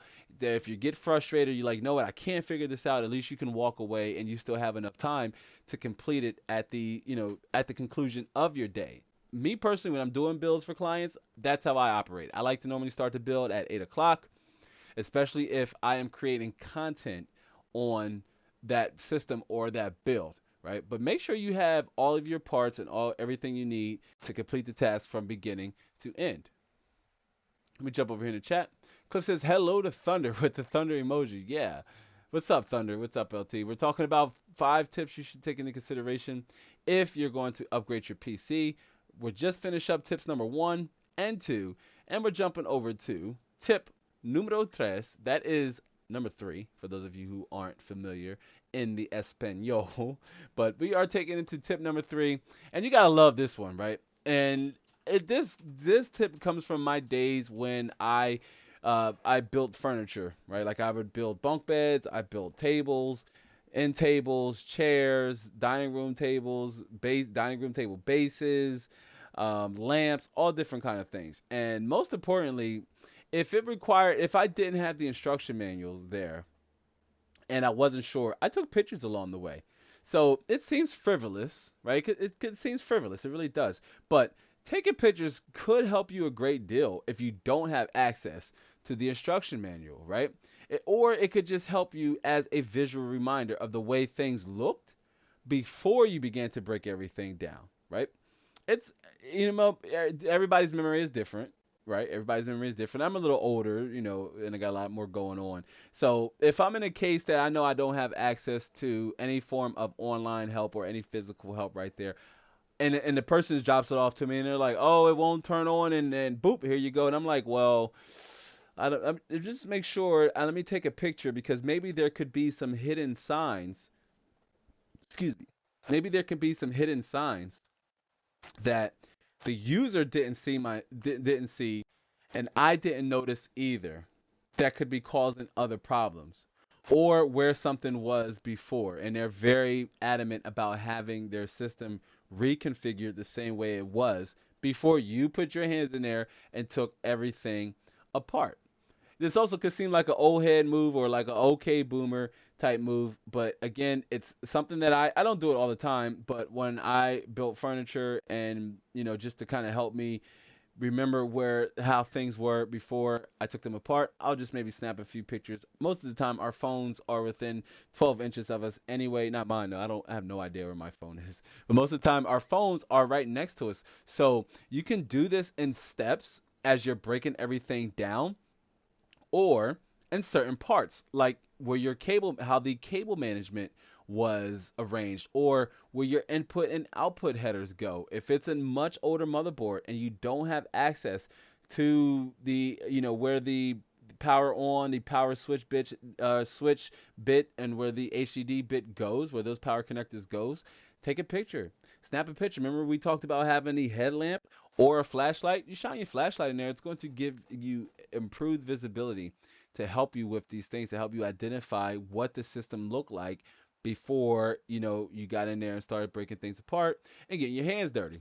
Let me jump over here, because Cliff says, been playing a game. Been playing a game you might like. It's called Cozy Groove. It's an Animal Crossing / Harvest Moon type game on PC and Switch. Yeah, awesome. And you know what? Nintendo has always shined on games like Animal Crossing. I remember when Animal Crossing first came out, I believe it was on the GameCube. I wanted to get into it so bad, but me and my boys, we just couldn't stop playing enough of like Power Stone, and then Resident Evil 7 or Resident Evil 4 came out, and I was just like, forget this, I'm playing this on the GameCube. But awesome stuff. Thanks for the recommendation. And again, during this segment, if you have any questions or for myself or about the topic at hand, do feel free to drop them over in the live chat. Or if you're here on the replay and you made it this far, I also welcome you to leave your questions down in the comment section below with the timestamp. And I see we have a few more people join us. Welcome to the Inside the Lab Weekly Live Q&A experience. Man, I smile every time I say it because I generally love being here. It's one of my favorite aspects of being a content creator, and just the content that I create here on this channel and how we implement live streaming into the normal programming, if you will, into the normal content programming. But Bad Habit says, I'm a king of breaking things down and not being able to put it back together. I'll put it back together with some parts still out as long as it's working. Maybe we didn't need those parts in the first place. Yeah, I mean, to each their own. But in this case, in Bad Habits case, as an example, that's one example to where taking pictures could benefit you, especially if you're unsure of the screw type that went with that component or what was used to fasten that component down, right? Or did it have washers, or did it have did it have a washer? Did it have a lock washer? Was it a Phillips or was it an Allen? Right? Was the screw chrome or was it black? Was there a screw there to begin with? Like having a before and after picture as a visual aid, as was illustrated in tip number 3, could really help you with preventing any further damage or further complications with your system, or just overall, essentially opening up a can of worms. XLR Gaming says it's super neat. My wife is playing it now and enjoying it. I've been recommending it. Awesome. Yeah, we appreciate the recommendation, and I love that's something we did over in the Discord, in the community Discord, where we've been recommending games over to each other, what have you. So again, if you're not following us over on the Discord, I welcome you to join us over there. And again, I also want to quickly plug in, because we've been talking about it so much, that our year 2 anniversary live stream, I brought it up here. I wanted to bring it up really fast. Our year 2 anniversary live stream is Tuesday at 5:15. Tuesday at 5:15, right? We're celebrating 2 years as a community. I do hope to see everybody that's here right now, all of you. I do hope to see you there. After this live stream, do head over there. Give the stream a like, set the reminder so they're there punctual when we get started. Going to be a totally different format, very different from our weekly live show. So you're going to want to join the conversation there and be part of the celebration, because really, without the community, it wouldn't have been worth making it this far as we enter into the 3rd year, which will officially be after midnight, April 27th. So again, head over there. This link is already up. You can find it on the home page of the channel. Give the stream a like and set the reminder. I do hope to see everybody over there.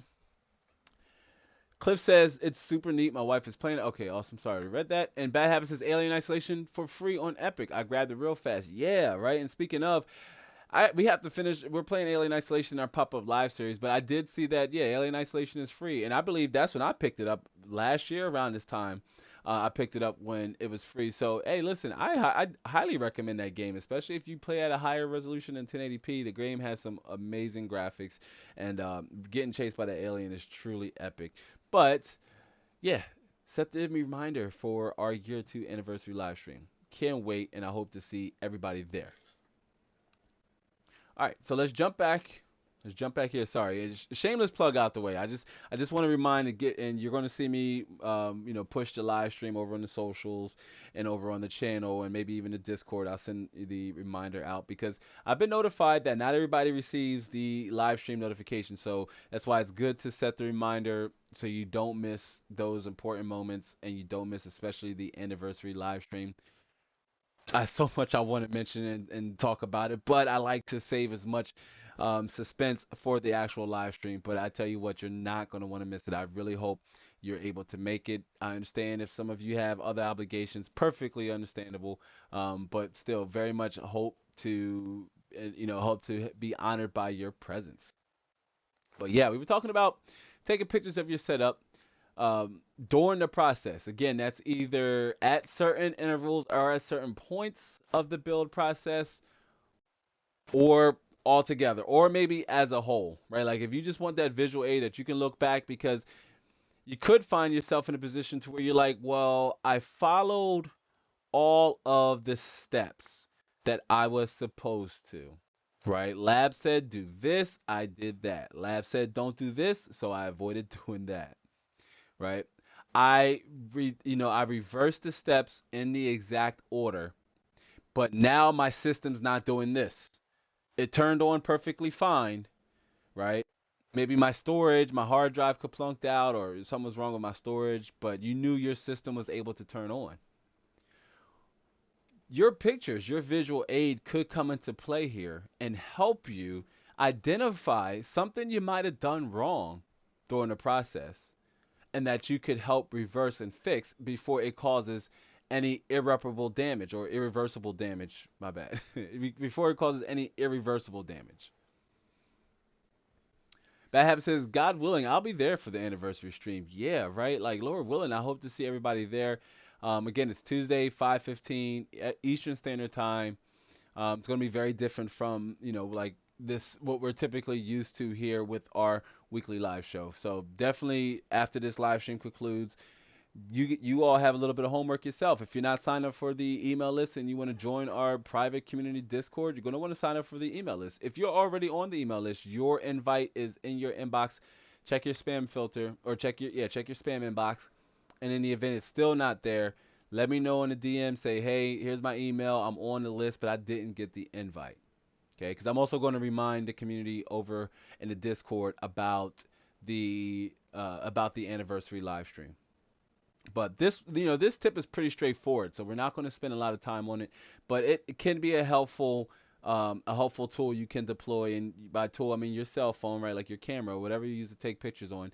It could help you identify any issues that you may or may not have overlooked, right? Maybe you're getting a different response from your system now. We use a scenario to your system was turning on, you were able to get into the BIOS, but maybe Windows wasn't booting up, you were getting that B side.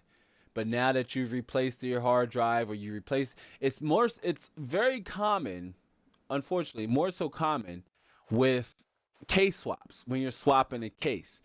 Because in the thrill of excitement, once again, maybe we put the header, we got the power switch header, the positive and negative pins wrong on the input output headers. Maybe we forgot to plug in the 24 pin cable. Maybe we forgot to plug in the CPU cable. I mean, it happens. Maybe you forgot to plug in your storage drive. You go to boot your window and you're like, oh man, now I don't see my my hard drive's not showing now. And maybe it's as simple as you forgot to just plug in the power into the back of your hard drive or your SSD. So it's tiny things like these that visual aids could help you, problem solve and troubleshoot. Troubleshoot. I'm sorry. Cliff says, oh man, Cliff takes it next level. Cliff says, I label Ziplocs with part names so I remember what goes where. Picture and videos are also excellent, like you said. Yeah, Ziploc, naming your Ziplocs can also be extremely beneficial and helpful if you have a lot of fans and you're unsure of like what direction and what goes where, and you need to break down your system. And replacing your fans in that point could be really challenging because you need to remove so many parts of your system just to get to that one fan, especially if it's already a part of your cable management array. So it could be very tricky, but zip ties and zip locks, they are especially, I mean, it's part of your tools that forgive me, but I should have mentioned that you should have way up in step number two. But zip locks and zip ties are good to have to keeping your cables and nice and neatly, and it's one of the reasons why you want to have nice and neat cable management in the event that you need to service your system. Everything's back there, or all the cables back there. It's not a jungle fest or a cord fest of just tangleness, right? It's easy to service, even if it's a system integrator. You thank me later because they will certainly thank you and they will compliment you on your cable management, but it's going to be so much easier for them to service your system. Cliff says also, a lot of manufacturers now have manuals in PDF form that you can download on your smartphone and easily refer back to later during the teardown or new part installation. Yeah, and it saved me a great deal a couple of times. I jump on and I say, X58, X whatever, DS3, B350 motherboard PDF manual. A lot of your instruction manuals are online, but in and maybe you're in a rare event or in a rare case if you don't have access to the internet at the build process. Let's say you can't access on your mobile device, you can't take pictures. You're going to want to find some form of visual aid that's going to help you. And it's going to be really challenging to overcome if you don't have access to the internet and you don't have access to your phone. But if you do have access to both or one of those things, maybe take into consideration using both, right? Look up your motherboard's PDF to see what the popular DRAM configuration is. Is it A1 and B2 or is it A2 and B2? Right? Look up to see what rated memory speeds you're going to get with, say, a quad channel memory RAM configuration that's 4 DIMMs, 4 slots, right? See what the maximum rated speed is in quad channel. All of those things. Doing a simple, quick Google search is going to help you, overcome any of those issues, right? Especially at that point when it comes to trying to identify compatibility. Jumping over to your PDF or your visual aid, right, is going to help you. It's going to help you a great deal. Again, this tip was a little straightforward, a little easy to follow. It's just take pictures, especially maybe of parts that you may want to, or the way your system is designed. For example, cable management here in our illustration. So jumping over to, we're moving right along, fam. I told you, we're moving right along. Part or tip number 4. Tip number 4. Everybody's got to love the cardboard test bed. Let me give you a little bit of inside the lab history as we talk about tip number 4, and that's put your parts on cardboard. And that could be, your motherboard box, your graphics card box, or just a slab of cardboard. But you put your parts on cardboard or an anti-static bag. Most of your graphics cards and your motherboards, for the most part, they will come with an anti-static bag or in an anti-static bag, or chances are if you bought it used online that it may come in one. But you essentially want to build on that. And now, although it doesn't happen as often, but a good zap of electricity can kill a PC, right? Either while it's running or while you're working on it. So what you want to do is protect your sensitive parts, right? Protect your sensitive parts from static electricity. If you don't know, if you're unfamiliar, static electricity is just a stationary electric charge produced by movement or friction, right? So if you have a lot of friction, a lot of movement, and you touch your part, that's a big no-no. That's why it's one tip, especially within this category, is to avoid rubbing yourself up against carpeted flooring or building on carpet altogether. I highly recommend you build on, your standard kitchen floor. Avoid building on carpet at all times. Okay, avoid building on carpet at all times. You could build on a wooden table. You could build on an acrylic table. But having a cardboard, piece of slab of cardboard, or if it's a box from one of your components, that's what you're going to want to do. That's what you're going to want to do. You can also ground yourself by touching a metal part of the chassis before you get started, right? Or before you handle your components. And what this does is going to disperse any built up electrical charge you may have, right? Still flowing or still within your touch, right? As you touch your certain parts, you can either rub it on plastic or you can rub it on the metal part of the case. You can take it another level and use an anti-static wrist bracelet or an anti-static mat. To each their own. I'm not going to tell you not to use it. Maybe static electricity is more common in your area and you just want to take that extra level of precaution. Fam, there's nothing wrong with that at all. There's nothing wrong with that at all. I highly recommend you do it. Or you can get yourself one of those fancy Gamer Nexus electric static mats. I'm not promoting their stuff, but you could get yourself one of those or any electric static discharge mat over on Amazon. Or get yourself a wrist bracelet, and what that does, it'll help keep you grounded so long as there's like a metal grip or a metal teeth that comes on one end, and you just put the bracelet on and you fasten that to a piece of the metal part of your case, and that'll keep you grounded and protected. So while you can get around not using it, again, it's not as common, especially with modern parts having ESD protection, like electronic static discharge protection. A lot of modern components have ESD protection, but it very much still is an issue, right? Like if there's a 99% chance it can happen, then you want to prepare and avoid that 1% chance that it does happen. So this is why I have one tip, and this tip and tip number 4, and that's to put your parts on cardboard or an anti-static mat or an anti-static bag. Bad habit drops in the electricity and the core, right? Because all things electronic requires electricity, but you only want that you only want that system or electronic device to have access to that electricity while it's being utilized, not while it's being serviced or it's exposed and it's in a vulnerable state. For example, this Intel motherboard here and the GTX graphics card that you see, or AMD graphics card that you see here, I mean, these parts are in a vulnerable state. They're not protected by their case. So if a spill, or if you were to walk from, say, your living room over to your motherboard and pick it up, and you built up that static discharge just from rubbing your feet across the carpet, it could possibly wreck certain parts of your system. And depending on what is all connected, it could have adverse effects on other components.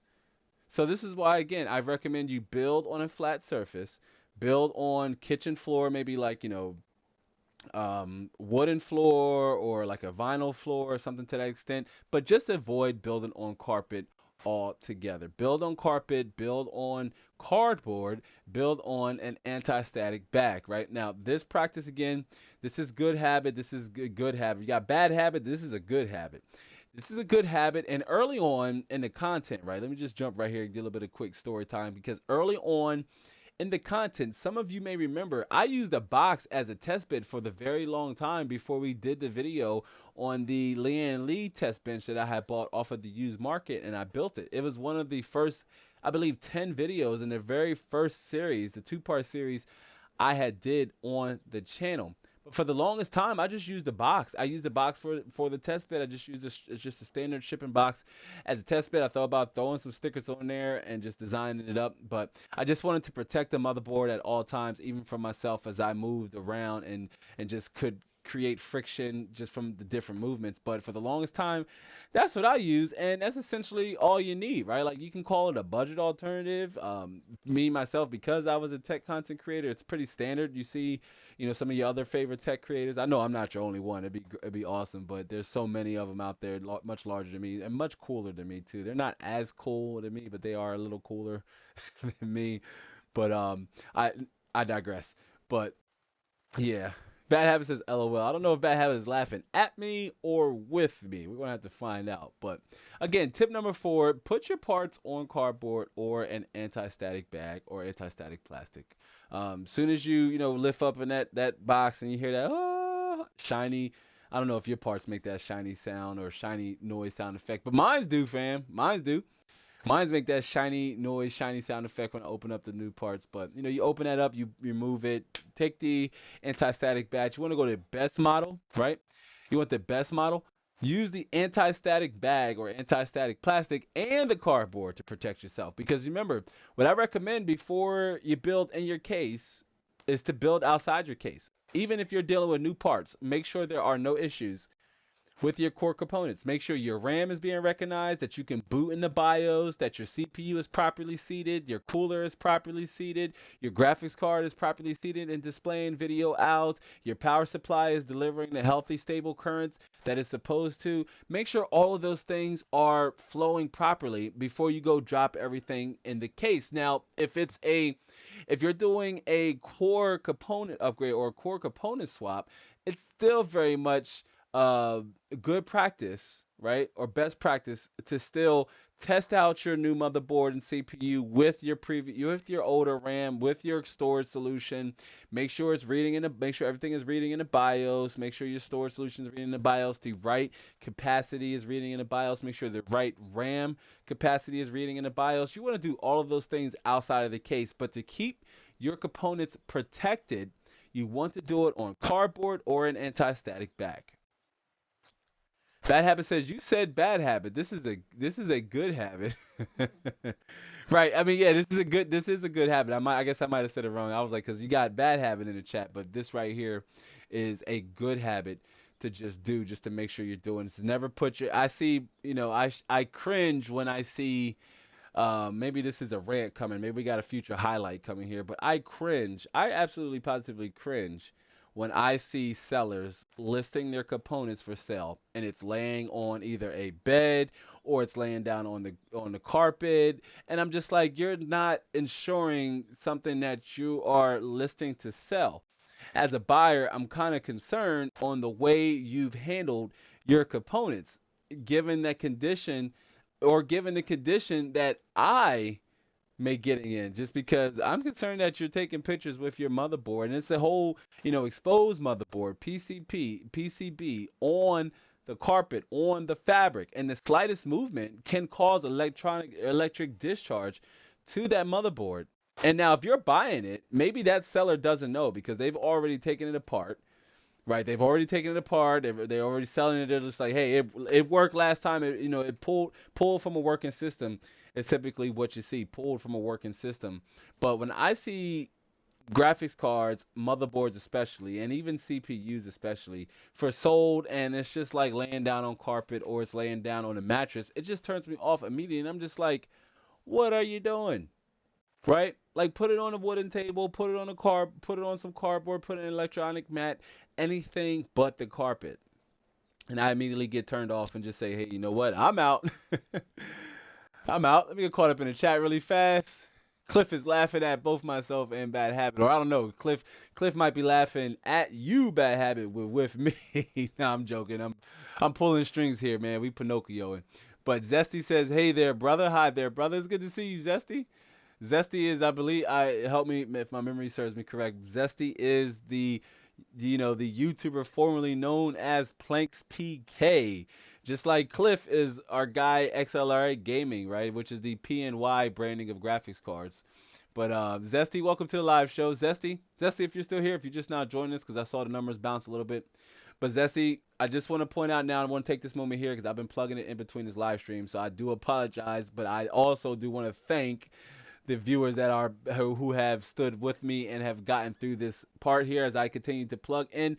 Our community Discord is essentially active and live, and I would love to have as many of our normal viewers over there as possible. So if you haven't yet, sign up to the our email list, sign up for our email list, our subscriber list, and you will get the invite to the link to the community Discord, because it's very much a private, exclusive Discord community. It's only going to go out to those of you who are signed up to the list and those of you who are core members of this audience before we welcome in some newer members, as again the mission here is to convert as many gamers over to this platform as possible. So Zesty and a few of you who also have just joined in, welcome to the live show. Sign up for the Discord, fam. Not Don't leave now, because we're rounding up into the fifth tip as we wrap up tip number 4. But at the conclusion of this live show, I do welcome you, if you haven't yet, to sign up for our email list. Please sign up for our email list.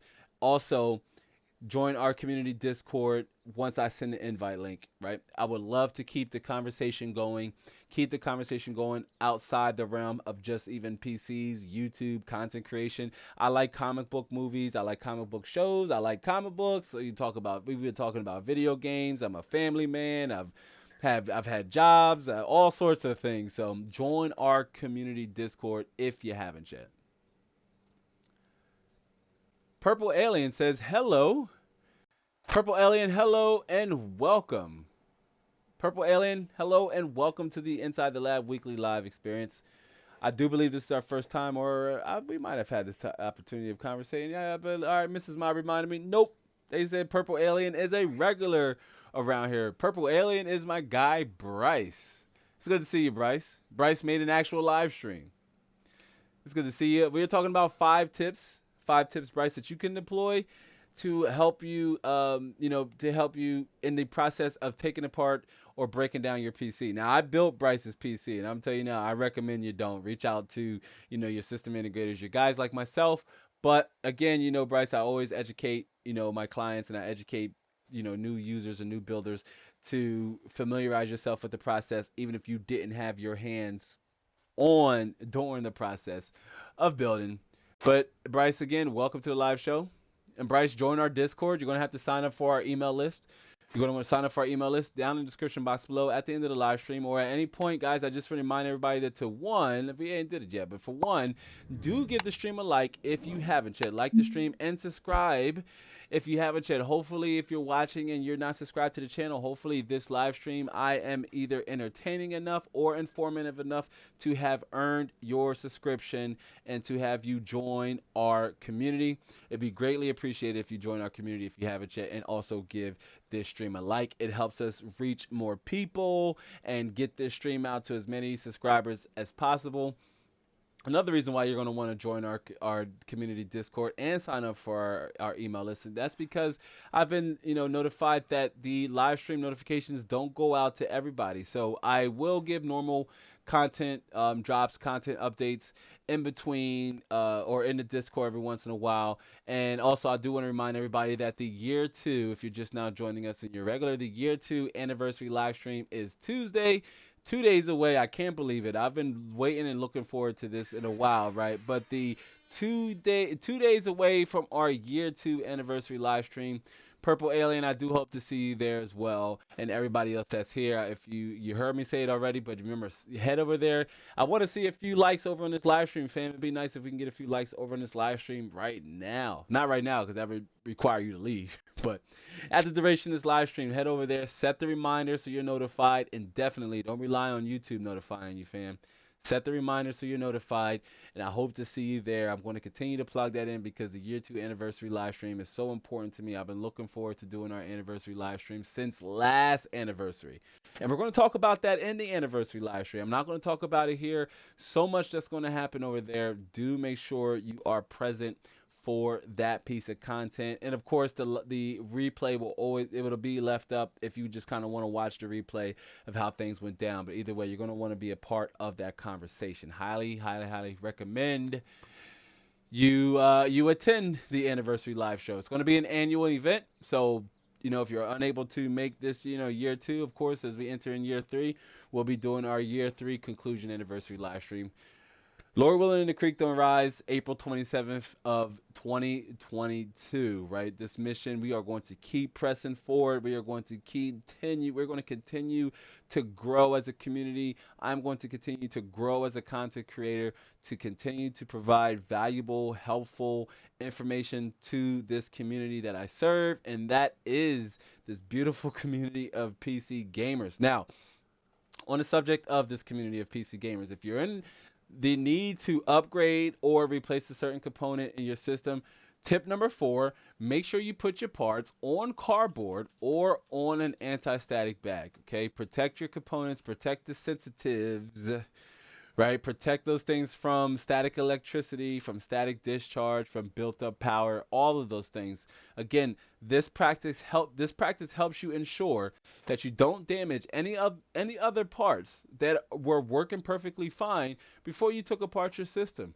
right? Don't open up a can of worms. Don't make yourself susceptible to any other costly upgrades that you didn't plan on. And you also could have been in a situation to where your RAM was faulty, and fam, I'm gonna tell you now, if your RAM's faulty, your chances are you're going to experience issues booting, right? Like, from my experiences anyway, one thing I know, if the RAM's not seated properly, or if it's incompatible with your motherboard, or the RAM is faulty, or the DIMMs are faulty, your system is going to boot loop on you. It's going to loop. It'll turn on, power off, turn on, power off, turn on, power off. For those of you who are unfamiliar, and maybe you haven't yet, you haven't built your system yet, but your system, your computer, what it does at that point, the first time you turn it on, it's a great feeling. It's a great sensation, right? Like, I know if you built your system and you're here on a replay or you're here on a live stream with us right now, if you built your system, you know that glorious feeling. You know that satisfying feeling of seeing those lights come on for the first time, right? It's a beautiful feeling. It's a beautiful feeling. It really is, right? But, to ensure, sorry, I lost my train of thought there for a second because I get so passionate about these things but maybe if you're a first time builder and you're unsure, but your system, the first time you turn it on, your system is going to go through a series of checks, okay? Your system is going to go through a series of checks. Maybe you're able to notice this even on your system. So I challenge you, the next time you turn on your system, or if you have your system ready and it's built and everything's all good to go on it, if you have your system, I challenge you, next time you turn it on, look at the lights near each component, right? Like the graphics card, there's a light by the end of the PCIe lane. By your memory, there might be a light at the upper left, right, down, bottom right, or down, bottom left corner. And the same thing with your CPU and down in the chipset. So what your motherboard is going to do is it cycles through to make sure everything's functioning properly before your system turns on. So if your RAM is not, if any of your systems, right, or any of your core components, if they're not functioning properly, your system's not going to boot. Your system is going to be like, dude, power on, power off, Power on, power off. So what your system is still doing is it's checking to see if the problem is still there after it shuts itself down. So you get the loop effect. If you don't address the issue, you get that loop effect because your system is still saying, up, let's power down, power on. Is it still faulty? Yes, it is. Let's power it back down. Let's power back on. See, is it still doing this? Yes, it is.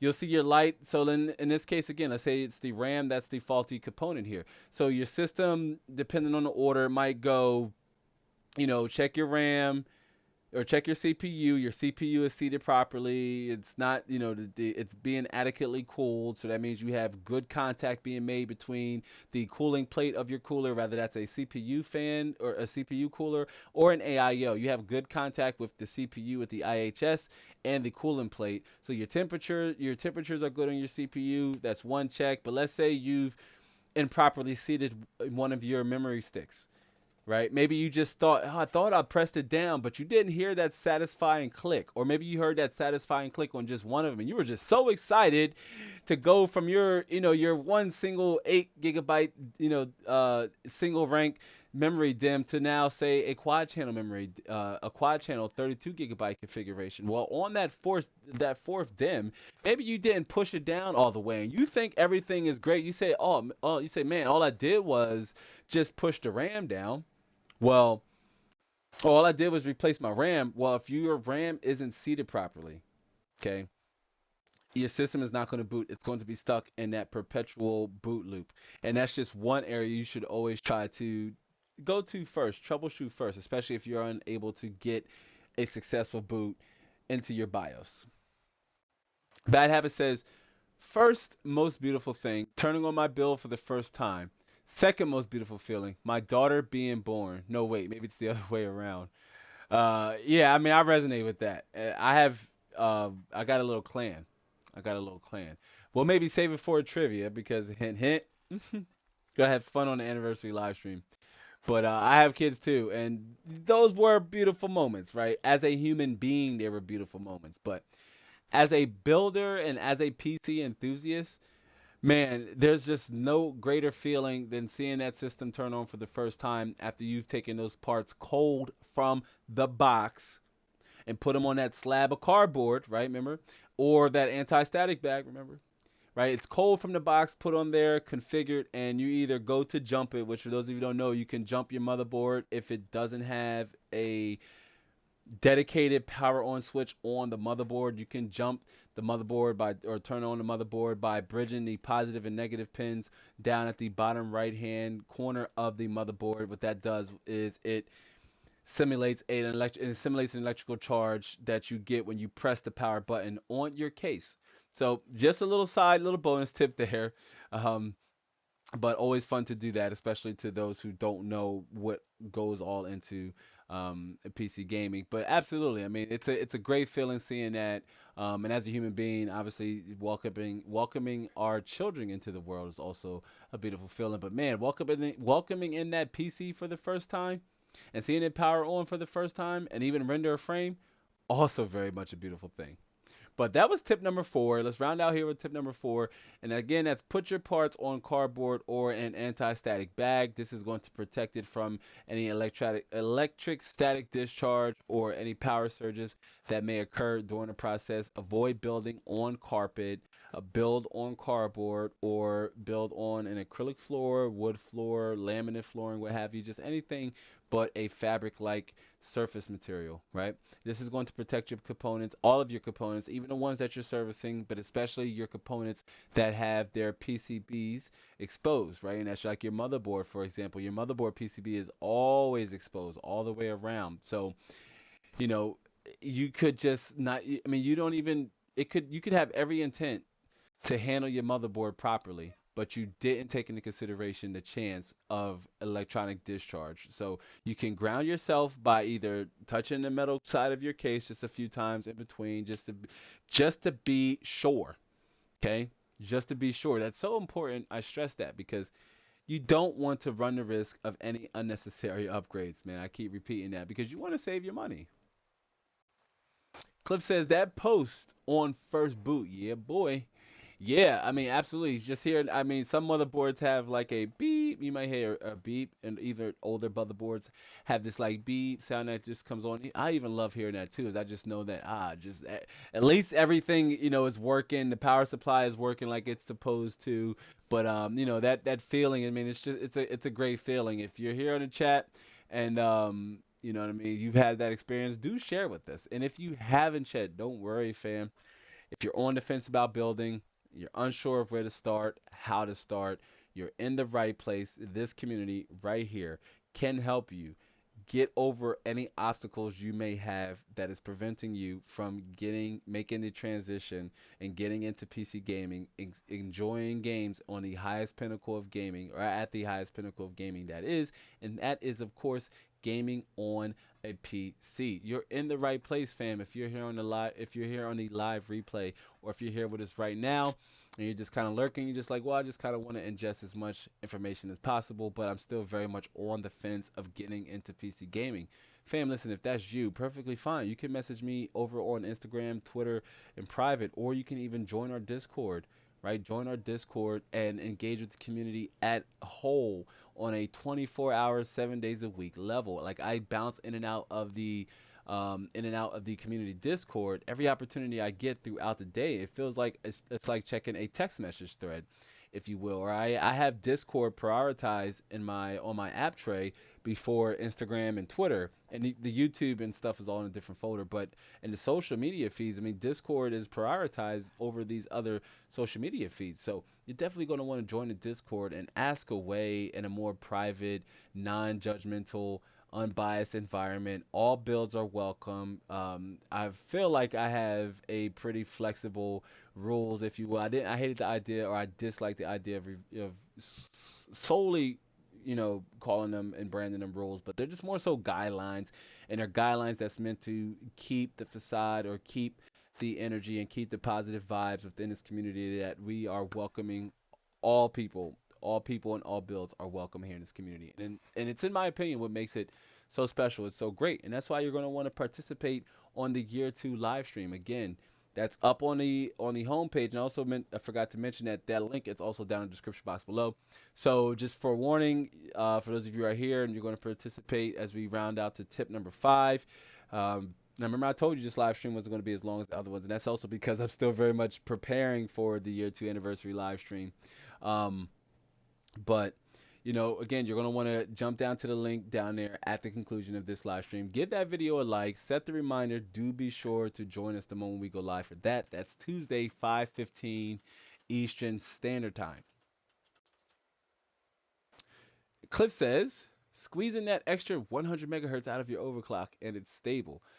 Man, can I get an air horn on that, Mrs. Ma? Because yes, it's the small things. If you overclock, you understand what we're talking about when you're getting that extra 50 to 100 megahertz, man. I get giddy, especially when I'm overclocking graphics cards. I find myself overclocking graphics cards here because working on a lot of older graphics cards, I'm trying to squeeze out as much performance as possible. But when I'm making them smaller increments, I'm able to go from like, say, a base start of like 50, 75, and just like 100. It's just like, ooh, the silicone. I mean, that's the idea of the silicone lottery. The idea where I am in no means anyway have a gambling addiction problem, but it's one of the stakes that I like that's involved with overclocking, especially PC hardware. With overclocking PC hardware, is that it really boils down to the silicone lottery, and you don't know, how rich or poor, if you will, that silicon is, because it's really based off a lottery. Everybody's silicon is fabricated, or it turns out differently after the fabrication process, right? Like they're all going to boost to a certain speed because they have to pass Intel's vigorous testing before they can classify, say, as an i7 or an i9 or an i5. Okay, excuse me, but they all boost to high, but they're all boosted to the same clock speed, but they all won't overclock the same, right? And so Cliff might even say could get an extra, excuse me, I have the hiccups, can get an extra 100 megahertz on his 10900K. Maybe I can get like an extra 200 on mine. It just really boils down to the silicon, but it's just playing that lottery that makes it so, like, when you're able to just get a pass, right, and it's just a stable pass, you're like, oh man, it's a great feeling. If you don't overclock and it's something you want to learn more about, always let me know too, because I want to introduce more overclocking like content independent from, say, when I did the Asus ROG Strix RTX 3090 review. I incorporated the overclocking segment into that review, and I did the very much did the same thing with the 1650 Super review and any other hardware reviews that I do that has overclocking involved in it. But I love overclocking. I need to create a community tab poll. Hopefully, overclocking is something that the community wants to see more of. And Cliff says, I'm at 5.4 gigahertz, all 10 cores. Going to validate tomorrow. Whoop, whoop. Nice. That's an amazing overclock, man. That's an amazing overclock. And that's why I said, you know what? Intel receives so much crap for, continuing to use their 14 nanometer architecture, but its refinement is what's enabled strong single core IPC and clock speeds like a 5.4 gigahertz even on a single core. That's amazing. That's amazing. And XLR Gaming said, after getting that BIOS hiccup sorted, awesome. So I'm glad that worked out. I'm glad that worked out. BIOS updates can, and remember we talked. That was like I believe that was the maintenance conversation. If you weren't present for that live stream, head over to the Inside the Lab recent playlist, right, with all of our weekly live streams. I leave them up as is. Look for that conversation, fam, where we talked about maintaining your gaming PC, because keeping your BIOS, your Windows, your graphics card drivers, your chipset drivers updated, all of those things fell under those categories. So if you want a good conversation, right, in a very podcast form, I've been told the content feels like podcast form, and that's amazing because that's essentially what I wanted to be, this hybrid form of a podcast, a live experience, a live stream, but very much branded in an inside the lab way. But if you want a very podcast-esque like experience, you are definitely going to want to jump down to that conversation over there at any point, right? Just if you got a few minutes and you just even want to pick up on some key points, I highly recommend you give that conversation a watch. I have been adding timestamps to the live streams, and I do plan on adding more to make them a bit more digestible if I am unable to pull enough highlights from each live stream, which I'm not even going to get into the highlight spiel, because for the most part, the core audience, ladies and gentlemen, you've seen the highlights as they rolled out. But for those of you who don't know, I have been taking snippets of the live stream and remanufacturing them into digestible moments, the valuable moments from the live shows that are easier for the community to watch. So do be on the lookout for those. I've just been kind of posting them in between our normal program, in between the live streams and our normal weekly uploads. The highlight series is something totally independent. It's just meant to be, and it's meant especially for our viewers who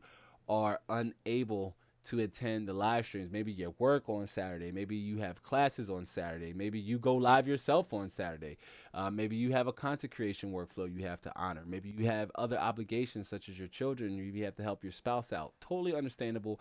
That is the purpose of highlights. Another shameless plug. I do apologize, but highlights is just bingeable content that are just some of the best moments of the live stream. So do keep a lookout for those.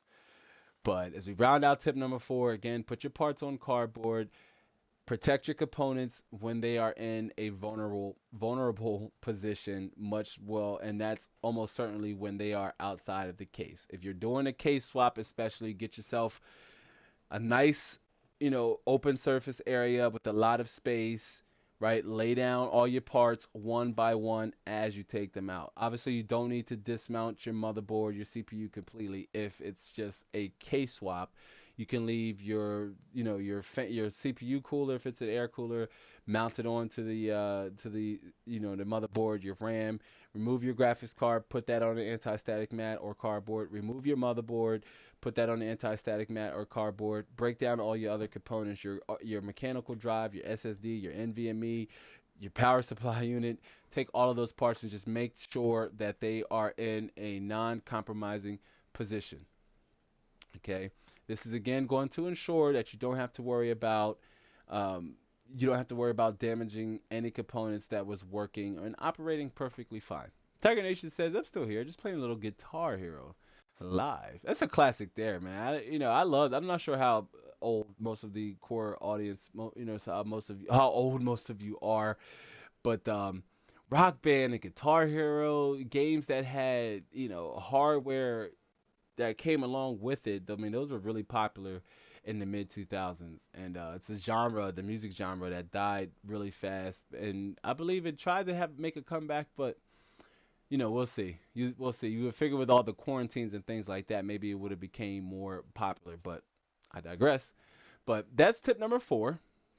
And don't worry if you're just now joining us. We are going to double back and kind of rehash each one, as I started at the top of the live stream, pointing out that this live stream won't be as long as what the community is used to. We have some really good conversations and times here, and I enjoy it. I'm like, if the conversation is happening and it's flowing and it's fluent, I say keep it going. But speaking of keep it going, we're going to jump right over into tip number 5. And before I displace it, I just want to say it's probably one of the most important tips to this whole entire process. Like, if there is one tip that you do not take for granted and you do not overlook, it's going to be this one here. And before I jump into it, let me quickly jump up into a chat, because Cliff says, would you ever consider doing a collab with other up and coming tech YouTubers lab? Yeah, that's a great question. And from my understanding, from what some of the YouTube experts, gotta call them that, right? But I refer to them as coaches. But a lot of YouTube coaches and experts recommend when you do collaborations is that you collaborate with somebody who's already familiar, familiarized with your community and familiarize with their community. Depending on the tech tuber, depending if I vibe with them, and matter of fact, what am I doing? I should switch this back here. But depending on who the tech tuber is and if I vibe with them, do our content match up? Do our views match up in line? I would certainly welcome collaborating with another smaller tech tuber. Now, smaller can be subjective because I consider myself very much still a smaller tech tuber compared to some of the ones in this larger grand scheme of things in this community, like your Tech Yes Cities or what have you, your UFD Tech and all of those guys, Tech of Tomorrow, Linus and Jay, obviously, like those channels are plus 1 million or half a million like subscriber channels. And I would always ask myself, would they do a collab? Would they collab with me as a smaller YouTuber? Now, I talked to Brian over at Tech Yes City out of just one of the larger ones, and Brian over at BPS Customs, who's another smaller large channel. Um, but it's like, I like this community and the community how it's formed organically. I do know some of you are viewers of Tech Yes City, but for the most part, I am not Brian. This is not Tech Yes City, so the vibes are different. But I would certainly love to work with another tech creator, especially if it was somebody in our community that wanted to branch out and create content. Now, I do have some helpful tips as a YouTuber. I know it's something that I don't cover obviously on this channel, but you know, it's something I'm certainly open to. Certainly open to. In fact, I know there are a few smaller YouTubers who have reached out to me and wanted to do interviews in the past. I'm just normally skeptic of those kind of things. To be perfectly honest with you, no shade to that person, but I would have loved to be interviewed by somebody in my audience versus somebody else for their audience. I would love to be interviewed by one of you, and this is why I say I love to just answer questions throughout the live stream that you ladies and gentlemen may have, because I love getting close to you, the community. But that, sorry, TLDR version, Cliff, absolutely. Yeah, I would certainly be open to the idea. Like, you have to have a mind, an open approach when creating content, right? Because it's just one of the rules of being on the internet, right? But yeah, good question though. Good question. Absolutely good question. Now, again, let's jump into tip number 5 here. We're rounding out here to tip number 5. And I was saying that this is arguably the most important tip and one you should not overlook. And I'm not even going to say this is in my honest opinion. I'm going to tell you that to take this, you know, through and true, okay, with this tip. And that's tip number 5. And that is to take your time with reassembly. I'm gonna tell you this right now. Take your time in general. Take your time whether you are putting your system back together after replacing or servicing a component, or if you're building it for the first time, right? We talked about earlier, we talked about a few tips ago about consulting with your instruction manual.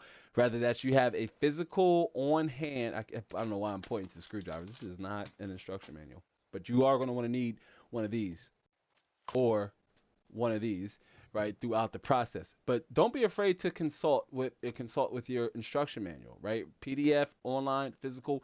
Patience is the key to solving your problems, okay? Especially during the reassembly process.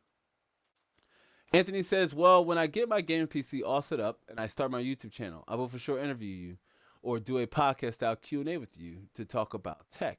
Yeah, I would love that. And I do want to say I will give this a little bit of tea. Let me switch by here because we have so many loyal and we have so many dedicated core members of our audience right here right now. I will say this, I will give you a little bit of tea after, the summertime, once we get closer to the anniversary or after the anniversary, there will be an introduction of a podcast show, which is going to be a totally different format. The weekly live Q&A, the weekly live experience will still very much remain the same, just slightly enhanced and maybe aesthetic or what have you. And the goal for the weekly live experience is always meant to pull you, the audience, to do it in a very unconventional format, and that's to engage with the community throughout the live stream. It's recommended that as a live streamer, engage with the community at the end of the live stream. I beg to disagree with that. I understand why, but I like to engage with the community in real time. But the podcast, the Inside the Lab podcast, will be very much a different like structure to where it's a conversational podcast, dedicated podcast like format. So do be on the lookout for that. That I will share. But as part of the rules, I'm like Cliff. That is awesome. And you have my blessing, you have my endorsement. Anything that anybody here in this community that something you want to take into consideration, I would love to help you out as best as I can, and give you any tips and advice along the way or collaborate with you. YouTube is tough. I don't like saying things are hard because I feel like a rock is hard and concrete is hard and there's no getting around that. But challenges you can get around, you can overcome a challenge or an obstacle, right? There's nothing obsolete about a challenge other than the challenge itself, right? But YouTube is challenging. It's very challenging, very challenging. But I enjoy it, and that's one of the things you have to have is you have to have a passion for it. So when the going gets tough, your passion is what keeps you going. You know what I mean? If that makes sense. Sorry, miniature rant, but yeah, Sparta rules definitely something I'll be open to. Awesome question, awesome question, awesome question. So keep us posted on that. Yourself and Cliff. It seems like you both have maybe been considering making the jump over from producer or from consumer to producer on this platform. I've been watching videos for a long time on YouTube. I just only wanted to start making content, right, in April 27th of 2019. That's when we started the channel. But prior to that, I mean, YouTube was my favorite social media app to jump onto and just engage with other people who share a similar topic or share a similar interest as myself, rather that's in PC gaming. I like watching like nature videos and like Kruger Animal Reserve, where like animals are hunting, and I really enjoy those things. And those are just some of the things I like watching on YouTube. And I also like longer form content, so I'll watch podcasts and things like that on YouTube. But prior to that, I mean, I was a lot of you in the community. I was watching your Tech Yes Cities, Jay's 2 cents before he quit his day job. I remember the video when he published that video, when he published a video about him quitting his day job to go full time on YouTube. And I remember saying, "Oh wow, that's good for him at the time." And here he is, one of the biggest tech tubers on the platform. But a lot of those guys, and Brian too as well under 500 in Tech of Tomorrow, back when he had Jesus working under him, and UFD Tech when they were still over in South Africa.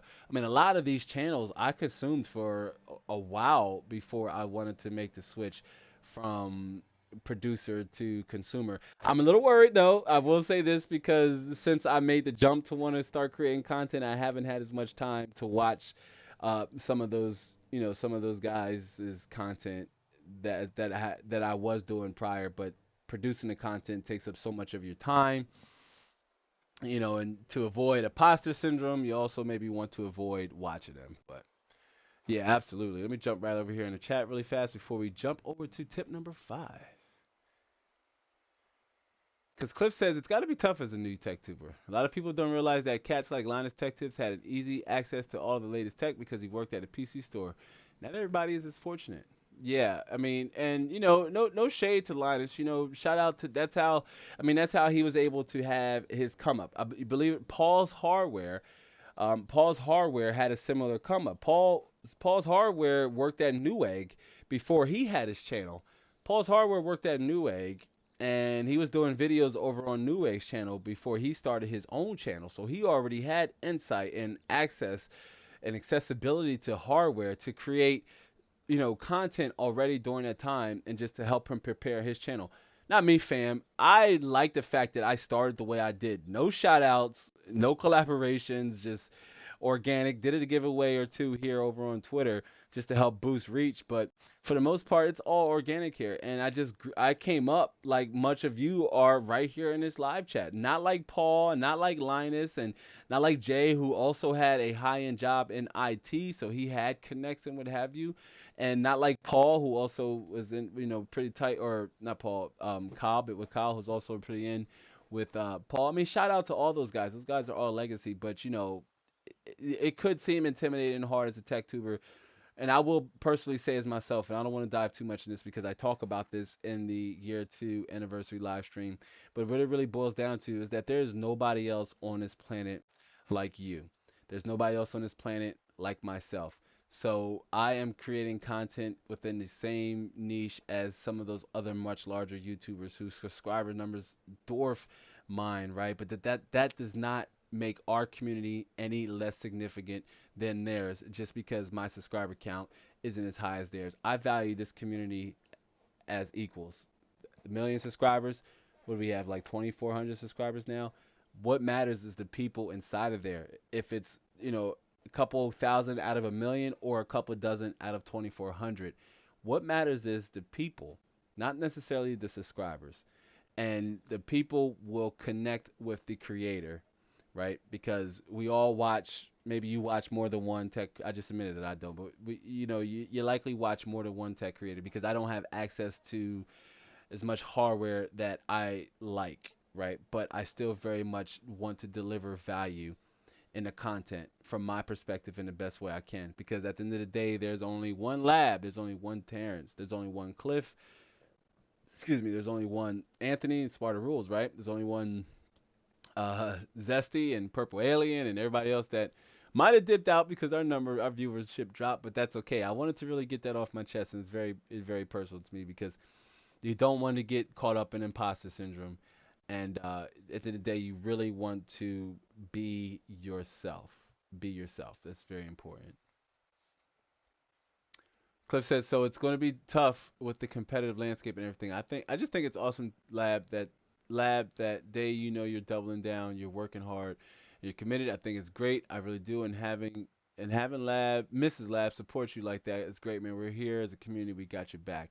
I certainly appreciate it because even in my moments of doubt or my moments of insecurity or uncertainty, I look back at some of the comments I get, and I know most of you are busy individuals, so you're unable to see all of the comments I have to engage with. They're always not all positive. I'm gonna keep it 100, man. Some of them could be racial and just downright harmful. I don't get them as much, I honestly will say.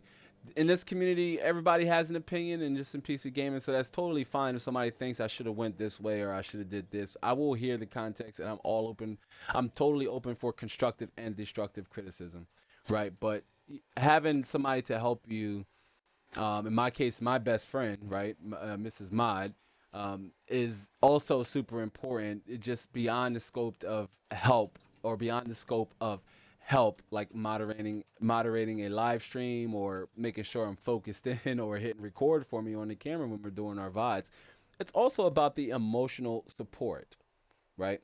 Like that's important too, having that emotional support, having somebody in your corner or somebody on your side that's going to want to see you thrive and succeed no matter what. Now, I am fortunate enough, Cliff, to have met individuals in this community such as yourself, Anthony, Tricion, and others who aren't here with us that apologize if you're on a replay and you heard me like, oh, Lad forgot to mention me. But, my apologies if I missed out on you. But ladies and gentlemen, it's people like you like-minded individuals that continues to drive the passion. And I'm getting all into what a lot of, I got a speech and everything for the anniversary live stream, but I really want to save all of the mushy, mushy, gushy, gushy stuff for the anniversary live stream because there's so much I do want to say towards the community and just continue to thank you as we grow. And I don't want to make promises, but one thing I can assure you, I am 100% dedicated, fam, to improving the quality of the content within each video, within each live stream.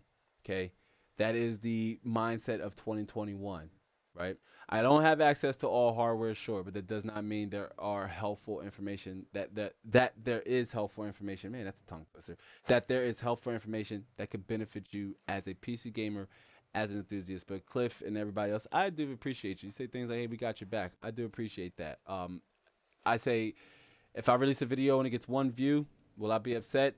Yeah, but deep down inside, a part of me knows that if one view means that's at least one person I was able to reach and at least one person I was able to help. And that to me enough makes it worth it. But that's all we're going to get into about that.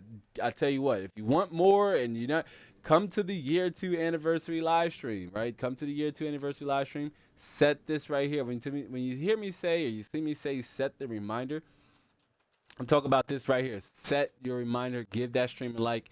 It'd be awesome to see if a couple likes over there at the conclusion of this live stream.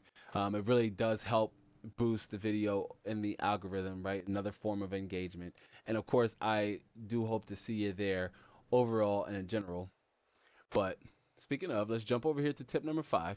And that was taking your time when reassembling, right? And I said it's one of the most important because nothing good has ever came out of anything Russian. Okay. And a moment of patience and a moment of anger can save you hundreds of moments of regret, or in this case, in the case of PC gaming, hundreds of dollars, or possibly multiple dollars. Right? It could save you some money in general. So you want to take your time with reassembly.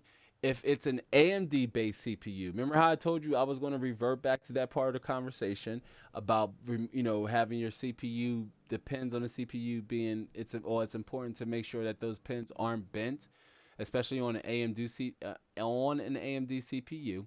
But if you are servicing a system that is using an AMD based CPU, try warming the system up before removing the cooler.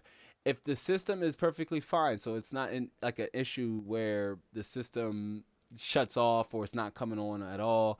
If it's any event, if it's the latter and the system is not coming on at all, one thing you can do is you could take a hair dryer, right? It seems counterintuitive because we say heat is a PC's one of a PC's worst enemy next to dust and just water while your system is wet, because your system, believe it or not, your system, it's okay for your system to get wet to some capacity. I'm not talking like full submerge going swimming, because you have other issues like rust and oxidization. I believe I'm saying that right. No, I butchered the crap out of that. But water getting into tiny cracks and crevices could ruin the components a little bit further by causing rust.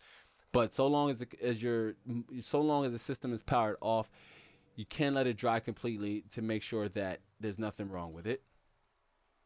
Ariel Harris just checked in and said, "What's happening?" Ariel, it's good to see you again. Or I know I'm butchering that too. Man, somebody get the slab out because lab is just butchering words. But Ariel says, "What's happening?" Welcome, Ariel. Ariel, I know we've had the opportunity to have you bless us with your presence in a few couple live streams before. Welcome to the live show. We're talking about 5 tips you can employ before you tear down your gaming PC. If you have any questions about the topic at hand at any point, Ariel, do feel free to ask at any time. I also want to take this time really fast here as I've been doing this all throughout the live stream. I see we had a few more people join. But Ariel, I'm not sure if you're not yet, but if you're signed up for our email list, the Discord invites went out last Sunday or way early than Sunday morning. If you are signed up and you haven't seen it yet, check your spam inbox because that's where it went out for me when I sent out the test email. We have a few people who've already joined the Discord, so I know it's kind of working as far as delivery and invite goes. But if you're not yet signed up to our email list, I welcome you to sign up for the email list. Join our email list, join our Discord community. We are taking the conversation off of the platform. And we would love to have as many of the core community members over there as possible. And of course, as many core community members on the email list as possible. That way we can stay a tight unit, a tight group in the event something happens to the channel and I may need to do a soft reboot or it'd be a hardcore reboot, I guess, to say the least. Or we launch other channels under the Lab Media Network. So you're going to want to sign up for our email list, Ariel, if you haven't yet. And if you are, look out for the Discord invite link. And if you haven't just seen it, if you're following me on Instagram or on Twitter at Inside the Lab YT, message me, mention me, and or message me or at mention me, and let me know you haven't received the invite. And also, we have our year two Inside the Lab live stream that's coming up. I invite you. Hopefully, you're able to make it, but it's Tuesday, this Tuesday, April 27th at 5:15 p.m. That's Eastern Standard Time. You're going to want to set the reminder so you're notified the moment we go live and give the stream a like while you're over there. It'd be nice if we can get the stream up to, let's say, 5 likes, right? Very modest. If we can get the stream up to 5 likes before it even goes live, would be awesome, awesome, awesome. And I would greatly appreciate everybody's cooperation within the matter. But I hope to see you on the year two anniversary live stream. So many different interesting nuggets I'm gonna be dropping on the community, and just I'm just gonna save it for the anniversary live stream. I have a bad habit of spoiling things, and I like to keep it as remain keep it as much as the surprise element as possible. And Ariel says, I'm searching through my spam now. Yeah, definitely check your spam inbox. Check out for the invite link. It does expire this upcoming Tuesday, but I will continue to send out the invite link in waves. So those of you who are already subscribed or who have already joined the joined the Discord community, like Cliff and Tricion, who's not here. But those of you who already joined, I do apologize, but you may see at least two more email invites go out to subscribers before we close the invitation link and it goes behind a paywall. So that's another reason why it is a time sensitive manner. And if it's you want to join the Discord community, I highly recommend you do so. We're talking about so much more. We're talking about so much things other than just PC gaming. So, if you like comic books and TV shows and just movies and just lifestyle and just life happenings and relationships and children's, you consider our community one large, Iranian family. And it's one that I am so honored to, to curate and just to continue to serve up content here on this platform. Ariel says, my spam only goes back to the 19th. Interesting. Well, yeah, double, triple check it. If not, you can, if you want the link, I would drop it in this chat here, but the problem is if it remain public. But if you can confirm you are signed to the email list, message me over on Instagram or Twitter, and I will send you the invite link personally. And that's for anybody else too who can confirm they haven't got it yet. Send me a message, and I'll send you the link over in the DMs. Now, we were on the fifth tip, and don't worry if you're just now joining us because we are going to double back and go over the first four that we talked about. But we are in the fifth tip, and that was taking your time with reassembly and not being afraid to look back at your instruction manual as a reference, right? Maybe or look back at your visual aids, your pictures you took, if we're referring to tip number 3, to look back at your visual aids, because a moment of patience, one of my personal favorite quotes is, a moment of patience and a moment of anger can save you hundreds, or having a moment of patience and a moment of anger can save you moments or a moment of regret. And in that case with PCs, that regret would come in the form of having to buy a part again, right? Or buy another part that was working perfectly fine that you didn't take into consideration you having to replace. God forbid it's a graphics card right now. Like, how important is it to protect your GPUs right now? Very important. Make sure your your graphics cards are receiving adequate airflow. You're checking for large accumulation of dust and any signs of hardware failure or faultiness within your graphics card. All of those things to keep a lookout, especially for right now. Cliff said he's on habit again. I know, right? I'm talking about good habit, bad habit, wild habits, um, all good stuff. But speaking of, it's a good habit though to have a moment of patience, right? In a moment of frustration or anger, it's going to save you time, and in this case, it's going to save you money. Now, we were talking about good habits. Here we go again. We were talking about good habits for removing an AMD-based CPU. If your system won't power on, right, and you can't warm the CPU up, even passively, you can even unplug the fan and just let the base plate cool the CPU passively, right? Just let it power on, let it maybe boot up to the BIOS up to that point, and then turn it off. It should be enough heat to loosen the thermal paste to make removal of the CPU cooler much easier to deal with, and it prevents you from ripping the CPU out, but most importantly, bending your CPU pins. You don't want to do that. Bending CPU pins, you can rebend them back, but man, there's a lot that goes into it. It almost makes it not worth it. If you bend the pin completely off of the CPU, you're SOL. And I would tell you what SOL is for the unindoctrinated, but we keep it family friendly here, and I don't want to mess up any future monetization efforts. But if you damage the pins on your AMD CPU or even on the socket of your Intel motherboard, you're pretty much SOL. So this is why it's important for you to take your time. And while I said tip number 5 is the reason why we saved the best for last, because out of all these other tips that I suggested and recommended, and don't worry if you're just now joining us, we're going to go back from the very top, right, and quickly run through each one. But this is why I was saying it's very important out of all the steps. This is arguably the most important one. Like, don't force the reinstallation process.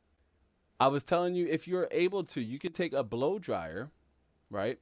Take a blow dryer in about 30 seconds at a time until you're able to slowly lift. Let the separation happen in slow intervals. Power tip, what I would recommend, if you can, if you're able to use both your hands, or if you have somebody helpful, like I got Mrs. Mod to help me out.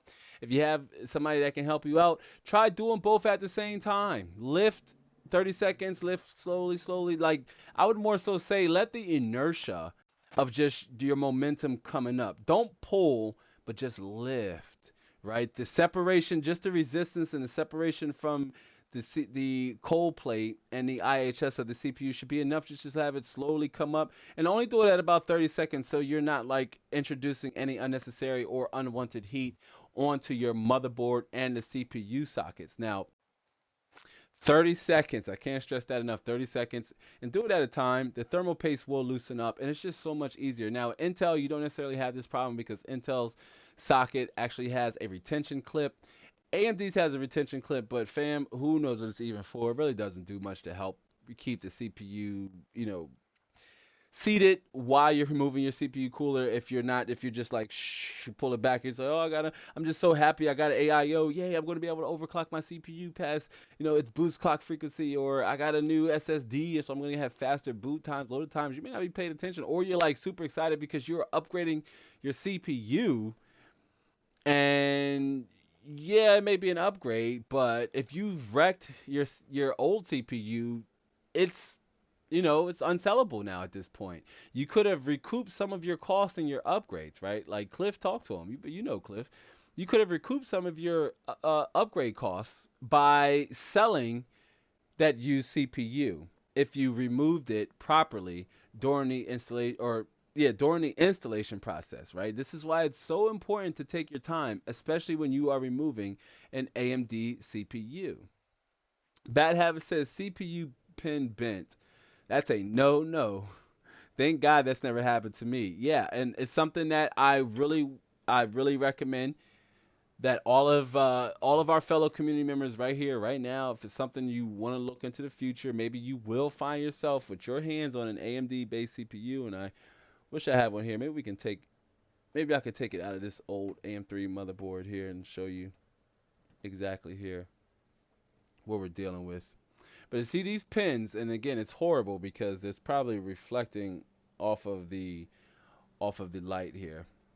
But this I picked up from a really cheap build a while back when the channel was first like this configuration during the channel's infant days, and it was a PC that I bought off of OfferUp that I never did a video on because I just didn't find any relevancy in at the time. But it had an older FX CPU in there, and the guy couldn't figure it out, but the CPU was bent and I believe it had overheated anyway. Like the person had in a very poor case configuration. But there's little tiny gold pins on here, and if you're not careful, the retention clip, right, especially on AMD motherboards, the retention clip isn't, robust enough to keep the CPU seated during the removal of your CPU cooler. Okay, so you want to employ this technique of removing it by either applying heat passively, and that's by saying, "Up, well, I'm just gonna unplug the CPU cooler, turn the system on really fast, and maybe count to 100, sing the BGs twice, kick a mean freestyle, and then turn it immediately back off, right? Just to loosen it up, right? If you don't have access to a blow dryer, or if it's just not feasible for your situation, that's something else you could do. If the system won't turn on, then you may want to consider applying indirect or direct heat in this case for short intervals, 30 seconds at a time, on the lowest heat setting possible, lifting at the same time as you're applying heat. Okay. Now, let me see if I can seat this. Seat this back in this motherboard as it's vertical here, and there we go. Voila. That's another satisfying sound or sensation, right? When you're building your system, is when hearing that crunch, especially over on the Intel side. When you're hearing that, you're dropping that retention clip in, and you're hearing that satisfying but worrying crunch. But if you've built more than one system, it's perfectly fine and it's part of the process. But hearing that subtle crunch for the first time installing your Intel CPU, it's all good stuff. But let's jump back here, because just in general, in installing your CPU or any part, you want to take your time. Don't force the reinstallation process. I know you may be excited because you're getting your system back up and running, or I know you may be excited because you finally gotten your graphics card that you've been holding on for the longest time, or you've been holding out for the longest time. You've been gaming on, integrated graphics over on the Intel side, or you've been gaming on integrated graphics on the AMD side. God bless your heart. I know we recommended it to ZFluent, but ZFluent, to use as an example, excuse me, is being prohibited from getting into PC gaming because they can't afford a graphics card right now, at least in their budget. So I have been on the hunt for like a 750 Ti, or maybe like a GTX 770 for about the 120 sub $150 price range. To me, that's about a good place to be in, and it's better than having no graphics card, right? But take your time when installing your components. That's your RAM. You especially want to take your time when installing your RAM. You damage your modules, damage your RAM sticks, or worse, you damage the DIMM slot. And I say it's worse because you can always just maybe replace the RAM. But if you damage the DIMM slot, you will have to get another motherboard, especially if it's preventing you from having the storage capacity, the correct DRAM storage capacity. So take your time with your RAM. Take your time when installing and removing your CPU, right? Especially you want to look for the triangle. I guess I should have showed you on the CPU, but there's a triangle for each one. You want to line that triangle up on the socket, okay?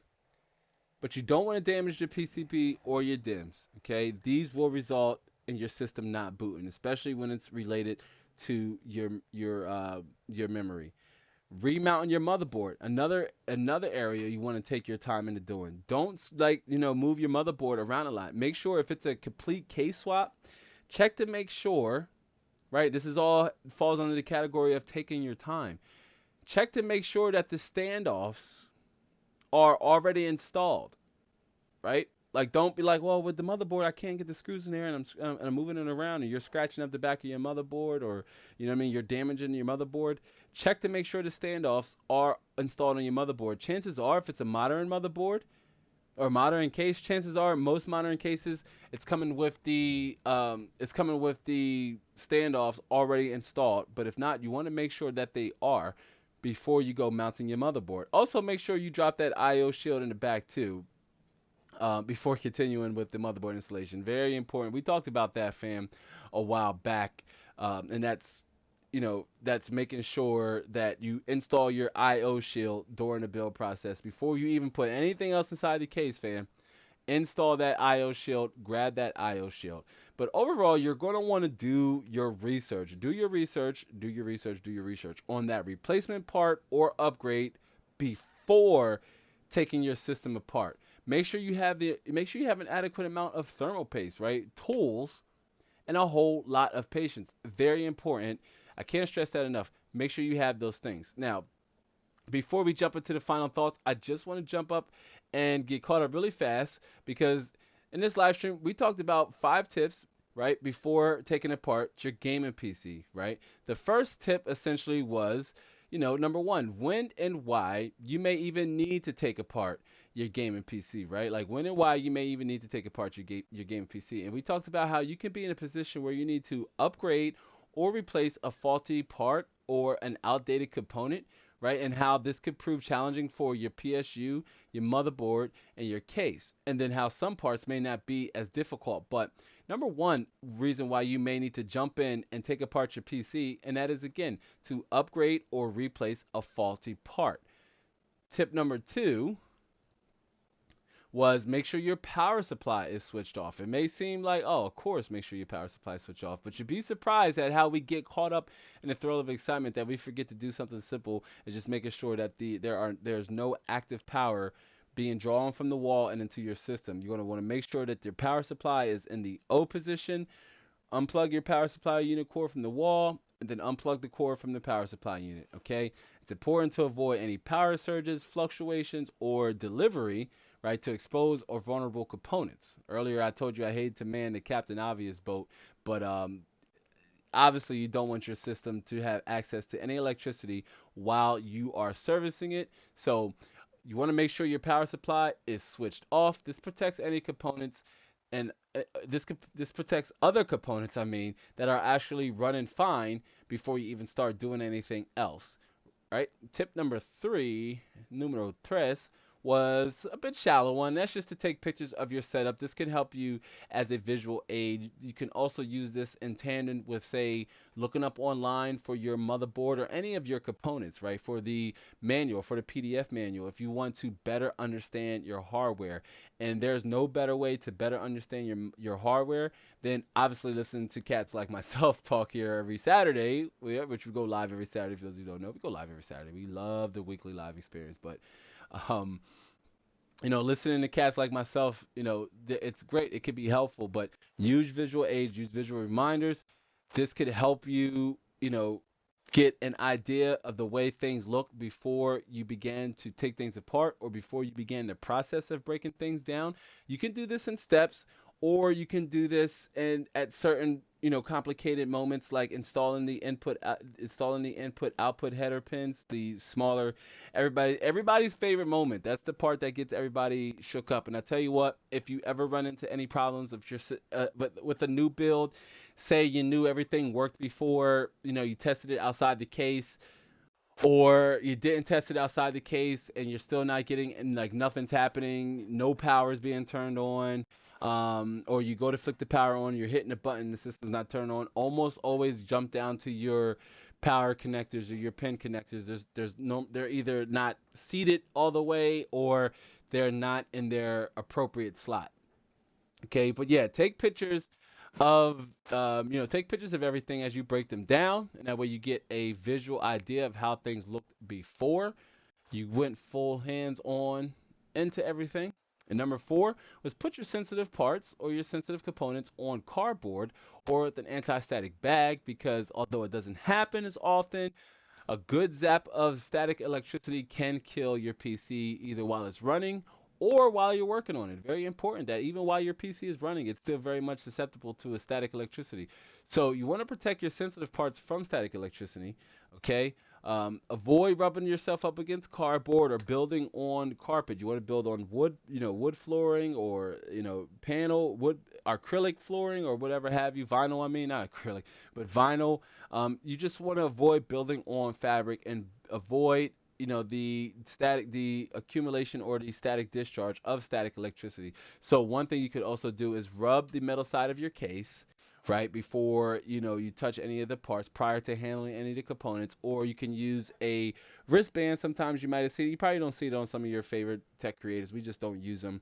But if you're unsure, or if that's a problem you constantly have to deal with, you can always buy like electronic static mat, right? Or the wristband that clips onto a metal part of your case and onto your wrist. This practice also helps ensure that you don't damage any other components that have been operating perfectly fine as well. Again, it's the idea of not opening up a can of worms, fam. And then last but not least was take your time with reassembling. Don't force the reinstallation process. Do your research on your components, any components that you are upgrading, switching out, or adding. Make sure you have things like thermal paste, alcohol wipes, isopropyl for wiping away old thermal paste, a microfiber cloth for wiping down any sensitive parts, even a fine toothbrush for cleaning your system. That's the perfect time to clean your parts when you're swapping your case out or servicing some parts. Maybe get to areas that you are unable to get to previously with your system in its full form. And now, I tell you what, let's jump over into our final thoughts, because taking apart or disassembling your PC is a risky endeavor, but consider maintenance and expandability a land of necessary evil. And as a PC gamer or a PC enthusiast, it comes along with that territory, right? It comes along with that land of necessary evil. Maintenance and expandability just comes with being a PC gamer or being a PC enthusiast. But you could and can save, right? A considerable amount of time and money by following some of these or all of these steps, all of these tips we've outlined today in this live stream or in the live show. Should you find yourself in the position to have to service, upgrade, or replace a component within your system. Woof. All good stuff there, right? Like man, it burns me up, because one of our goals on this channel or in this community is to convert as many gamers over to this platform as possible, right? To convert as many gamers over to this platform as possible, because I'm a firm believer that you can have a console, right? Let's say a PS4, because PS5s and Xboxes are very much still the hard to find. But you can have a console and a PC. But the moment you start playing, or the moment you start going real heavy in on your PC and start playing PC games, and some of the games that you might have migrated over from playing over only over on the console, right? Once you make the transition over onto the PC and you start to see the benefits of having an unlocked refresh rate, gaming on a variable, gaming on a monitor that supports variable refresh rate, right? Higher graphic settings, everything else that encompasses playing on a PC. Yes, it's expensive. Remember, went on a whole miniature rant that we may have to convert into a highlight about how PC gaming has always been an expensive endeavor. Fam, that's likely not going to change. Could this be the new norm? Maybe, quite possibly, right? But there are ways to circumvent the barrier to entry, right? That cost entry to get into PC gaming, especially 2021. No player in the wild. That's our mantra here on this channel. And that's because the idea is nobody should be left out. If you want to get into PC gaming and it's something that's preventing you, or you're unsure of, say, maintenance, how to upgrade, how to clean your system, if you have friends and fam that you know that are like that, invite them to the community. Share this live stream out with your community. Share our videos out with your communities. Take the channel link and share it out with your communities. Bring them over here if they're familiar with you and they vibe and resonate with you as a person, as a gamer, as a tech enthusiast. Excuse me. Chances are they will fit right into the mold here. Especially if it's, oh, I want to get into PC gaming, but I don't know where to start. I want to get into PC gaming, but it's just too expensive. I want to get into PC gaming, but I don't know how to build a PC. It's too risky. I heard there's a chance that I could shock the system and ruin my parts, or I'm too afraid to install a CPU, or I heard dealing with thermal paste. You're going to see a trend of a lot of I heard and I hear and somebody told me, and it's just a lot of misconceptions. Bring them over here to this community, fam. Introduce them to me. I would love to talk to them. I would love to discover what their pain points are and help them overcome any ill-conceived thoughts they may have with PC gaming. Okay, gotta love it though. Man, all another fantastic conversation right here on our weekly live show. And before we jump into the official hub slowing down of the ride, I do once again want to mention a few community events coming up here. For those of you who weren't present, or you may have just been joining us and you weren't here earlier for the live show, I'm going to start backwards and work my way up here really fast. So hang with me, bear tight. And again, at any point, now would be the chance to go do these things, fam. But, jump over to my homepage, the homepage of the channel. Look for the year 2 live stream. You can find it in this description box below. I'm going to share it over in the community tab, probably Sunday, or there's a link already there now with a year 2 graphic promo over on the community tab. Or you can find this link over on the channel. But you're going to want to set the reminder to join us for our anniversary live stream. Also, give the stream a like. I would love to have maybe 5 or more likes over on the stream as it stands right now to help get it in front of more people. But you're going to want to set the reminder so you can join us. Don't rely on YouTube's notifications. They're okay, but they're not perfect. They could be better. But don't rely on YouTube's notification system. Set the reminder so you know exactly the moment we go live. I would really love to have as many people over as possible over on the anniversary live stream, right? It's going to be good times, good times. And then, of course, if you want to continue to support the channel, doing things like visiting our website, insidethelab.net, which is a brand extension of the content, fam, the traffic over there really helps a long way with just getting the content out to more and more people and to more and more gamers and creators. We also have our community blog, which is going to feature more content. You can always get caught up on the previous live stream as well with our dedicated live stream page. And then, of course, merch, right? We have some awesome merch. We have stickers, fam. Can't believe that. Stickers. We have the Inside the Lab Stick On Me series channel logo, right? I have one here. I know guys like Cliff and some of you have ordered some already, but I had the Stick On Me channel logo, and of course the channel brand logo, right? But then we also have other merch, other merch that you can just wear to represent the community, represent your hobby, look good gaming, feel good playing, something for everyone. Like this hoodie here, one of my favorites, and of course other merch, the IMI test that's in the exclusive white variant, the gray, the plug USB graphic, and also if you're like me and you like a hot beverage or a hot drink, you can also pick yourself up a nice Inside the Lab mug, right? You lift me up. You guys do really lift me up though. Like when I designed that mug, I literally thought about the community. But you also got your no player in the wild, right? I just got done quoting what it means to have no players in the wild.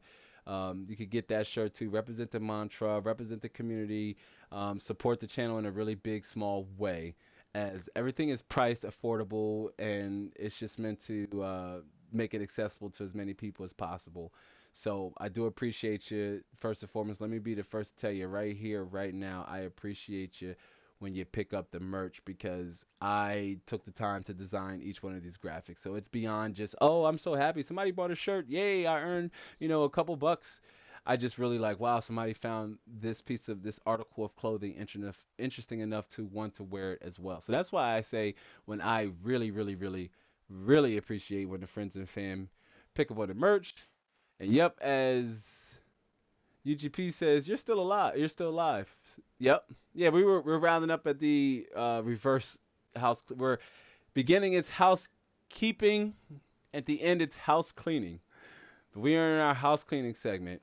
And I do want to remind you, Paula, okay, that if you weren't around for the spiel about the anniversary live stream, we'd love to have you on. Head over to the homepage of the community tab, set the reminder, check out the website, and of course pick up merch because I know how much everybody wants to look good playing and feel good gaming.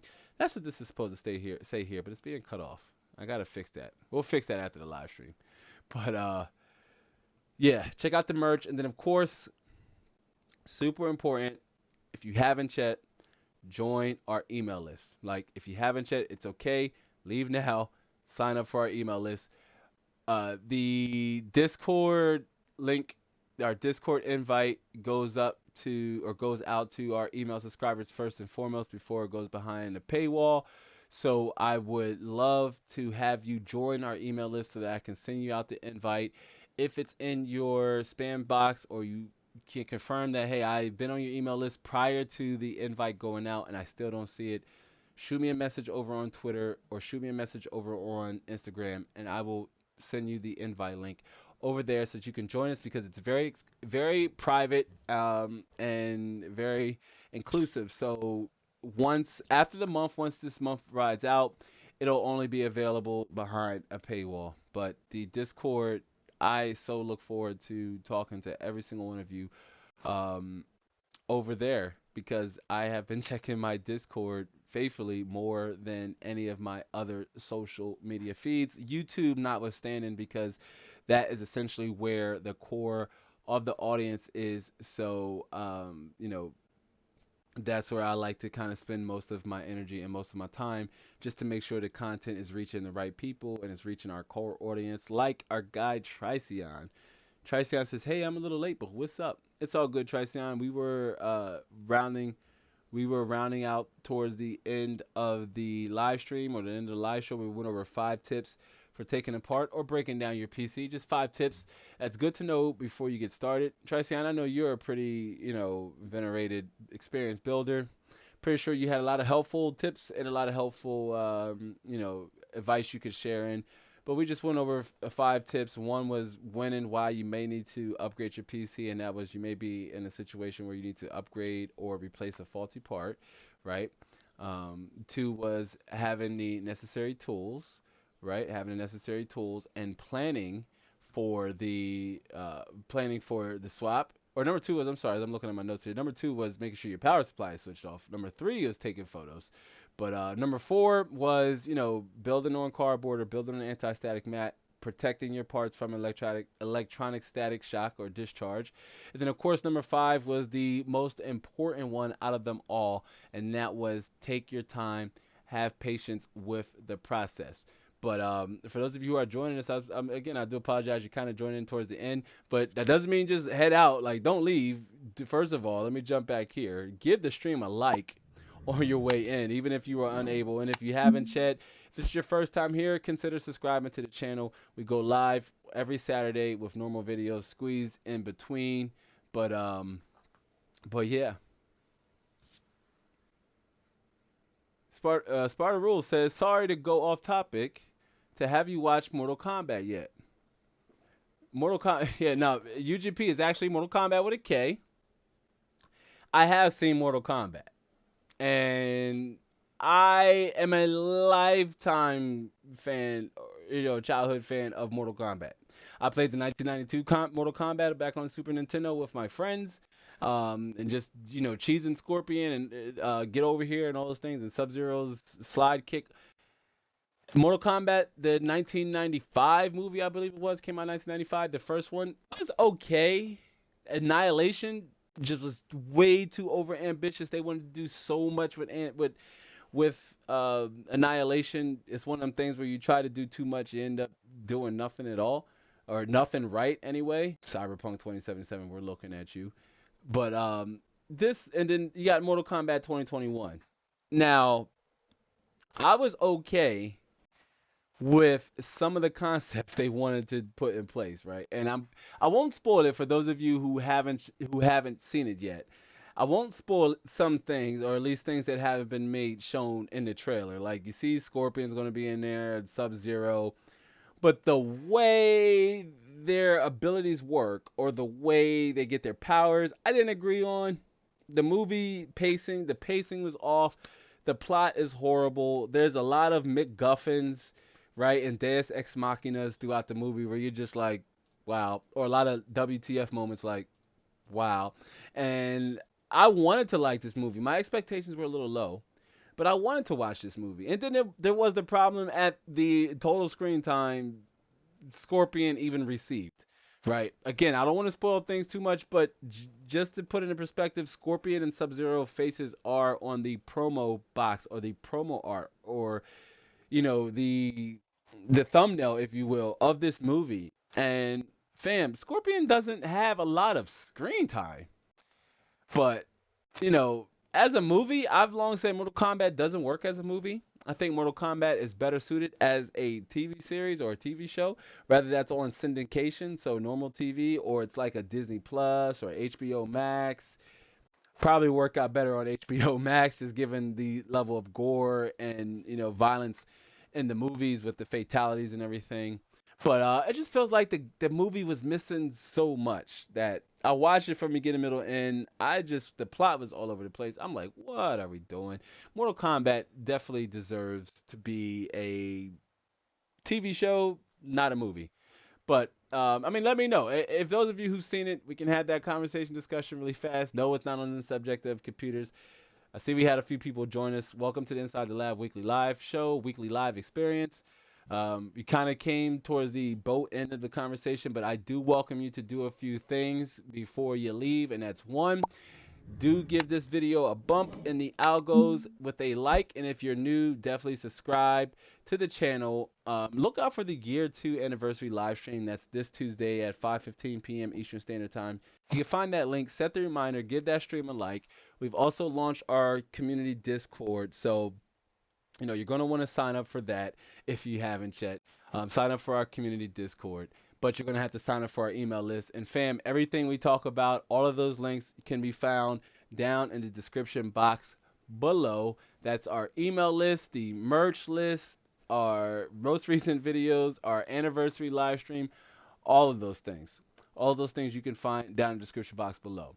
But speaking of all of those things, all of these tips, all 5 of these tips can help you regardless if you're an inexperienced builder or if you are an already experienced builder. Rather, you have these things down pat. One thing that's so important to this community, or one thing that makes this community so special, is our ability to share in our experiences to help you, right? You avoid them, to help you not make those same mistakes, those same costly mistakes, if you will. Paula says, I have the bell on. Awesome. Yeah, and Darkness Plays says, hi. Well, what's up, Darkness Plays? Darkness Plays, I think it's been a while since we've seen you, Darkness Plays. And Paula says, I have the bell on. Awesome stuff. Yeah, it's very important that, even with the bell on, I've been told by like Bad Habit and some other members that they still very much don't get all of the live stream notifications. So that does suck. It's out of my control. It's one of the reasons why I pitch our email list, right here. It's one of the reasons why you want to sign up for our email list. Well, no, not our final thoughts, but it's one of the reasons why you want to sign up for our email list, because I need to get into the habit of actually sending out the live streams and important events like the year 2 anniversary, like that is going to go out to email as a reminder to our email subscribers to give that stream a like and to join us. Let's get as many people as there. We can get double-digit concurrent viewers over on the year 2 anniversary live stream. I'm just going to, I don't know, I'll sing. Yeah, for those of you who haven't been on those live shows, and for those of you who have been, tell me now really fast here in the chat before we sign off if you were here for those live streams where I bust out and was singing and rapping. That was awesome, right? We did it with like goals and like counts, but if we can do similar with with viewerships, that would be awesome. Some other cool programming activities we're going to do. Just would love to get as many of you possible over on that year 2 anniversary live stream. Again, at any point, feel free to jump down in the description box below and sign up for our email list or jump down in the description box below for that link, or to sign up for our email list. And for our viewers who just now joined us, again, I do apologize. You came in at the later part of our live show as we are concluding. But this live stream will be left up as it is, right? It will be left up as it is in its complete format, so you can experience the live show as closely as possible, right? Or as close as possible the way it was when it aired, right? So I like to leave the live streams up as they are. I don't cut nothing. We do pull highlights, though, from each live stream, the moments that I think are valuable. And I understand not a lot of eyes gets on the live streams, right? They don't get as much views as the normal, some of the similar views that our normal videos get, but that's okay. So that's why I like to pull highlights from these moments, or pull highlight moments from the live shows and share them with the community. We get caught up in the chat here. If you guys have any more questions before we sign off, now is the time to ask. before we check off, Paula says, "Love you all. See you Tuesday. Bye bye now." Paula, we all love this community. It's just an awesome place to be, and we love everyone as well, and appreciate everybody being here. And yes, we do hope to see everybody on Tuesday. Tiger Nature says, "Be safe to UGP." Trisound says, "Yeah, that was nice." XR Gamer says, "Invite your homies to the second year, guys." Yeah, absolutely. That's Cliff makes a very good point. Bring a guest. I tell you what, right now I challenge you. Bring a guest, and I'm not going to spoil all the details because some stuff I am trying to compartmentalize and save for the actual anniversary live stream. But if you've been paying attention to what Lab is saying, you're going to want to be here. And I'm going to tell you what. Listen to me, fam. Bring a guest. We're going to play some games. It's going to be fun. It's just a different vibe and overall just that person, if they're unfamiliar with the content, they're going to get to learn myself first as a person before they even get to know me as a content creator. So it's a beautiful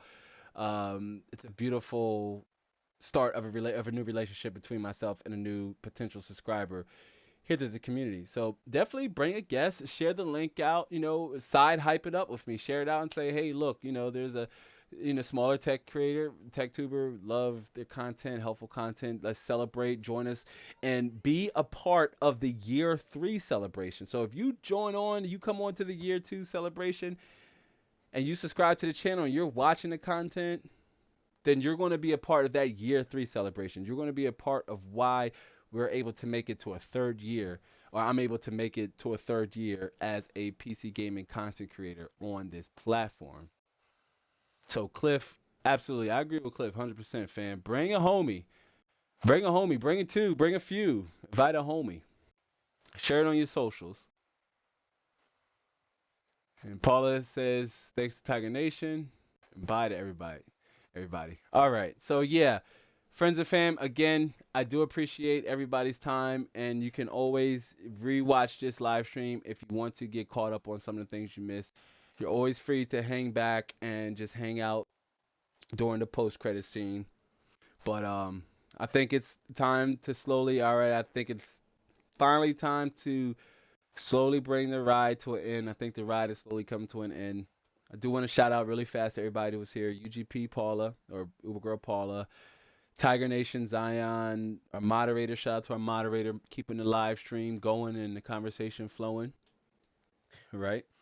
Everybody who just decided to come on to the live stream as it ended, shout out to you as well. Head down in the description box below for a lot of helpful content, or jump back into this conversation of the live stream at the end to see all of the valuable information you missed at the very beginning.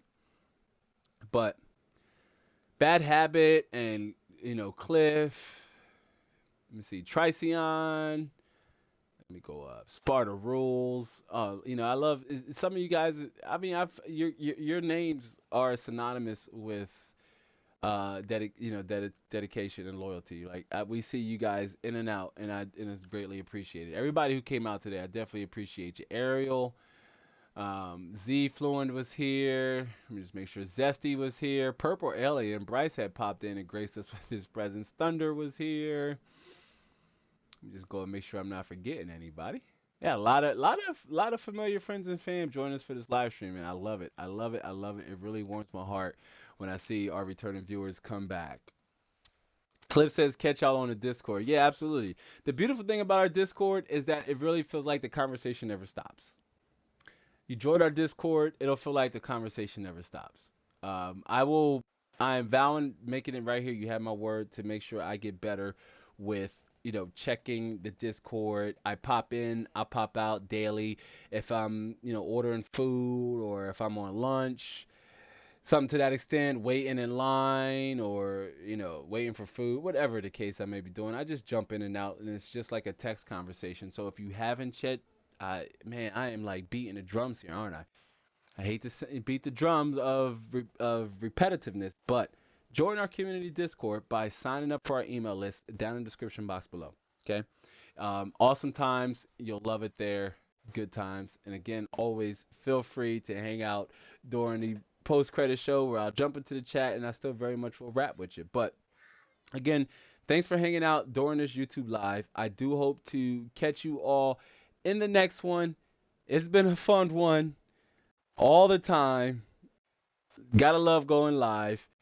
But until the next one, be easy, and I will catch you all in our after credit section. I do hope you enjoy.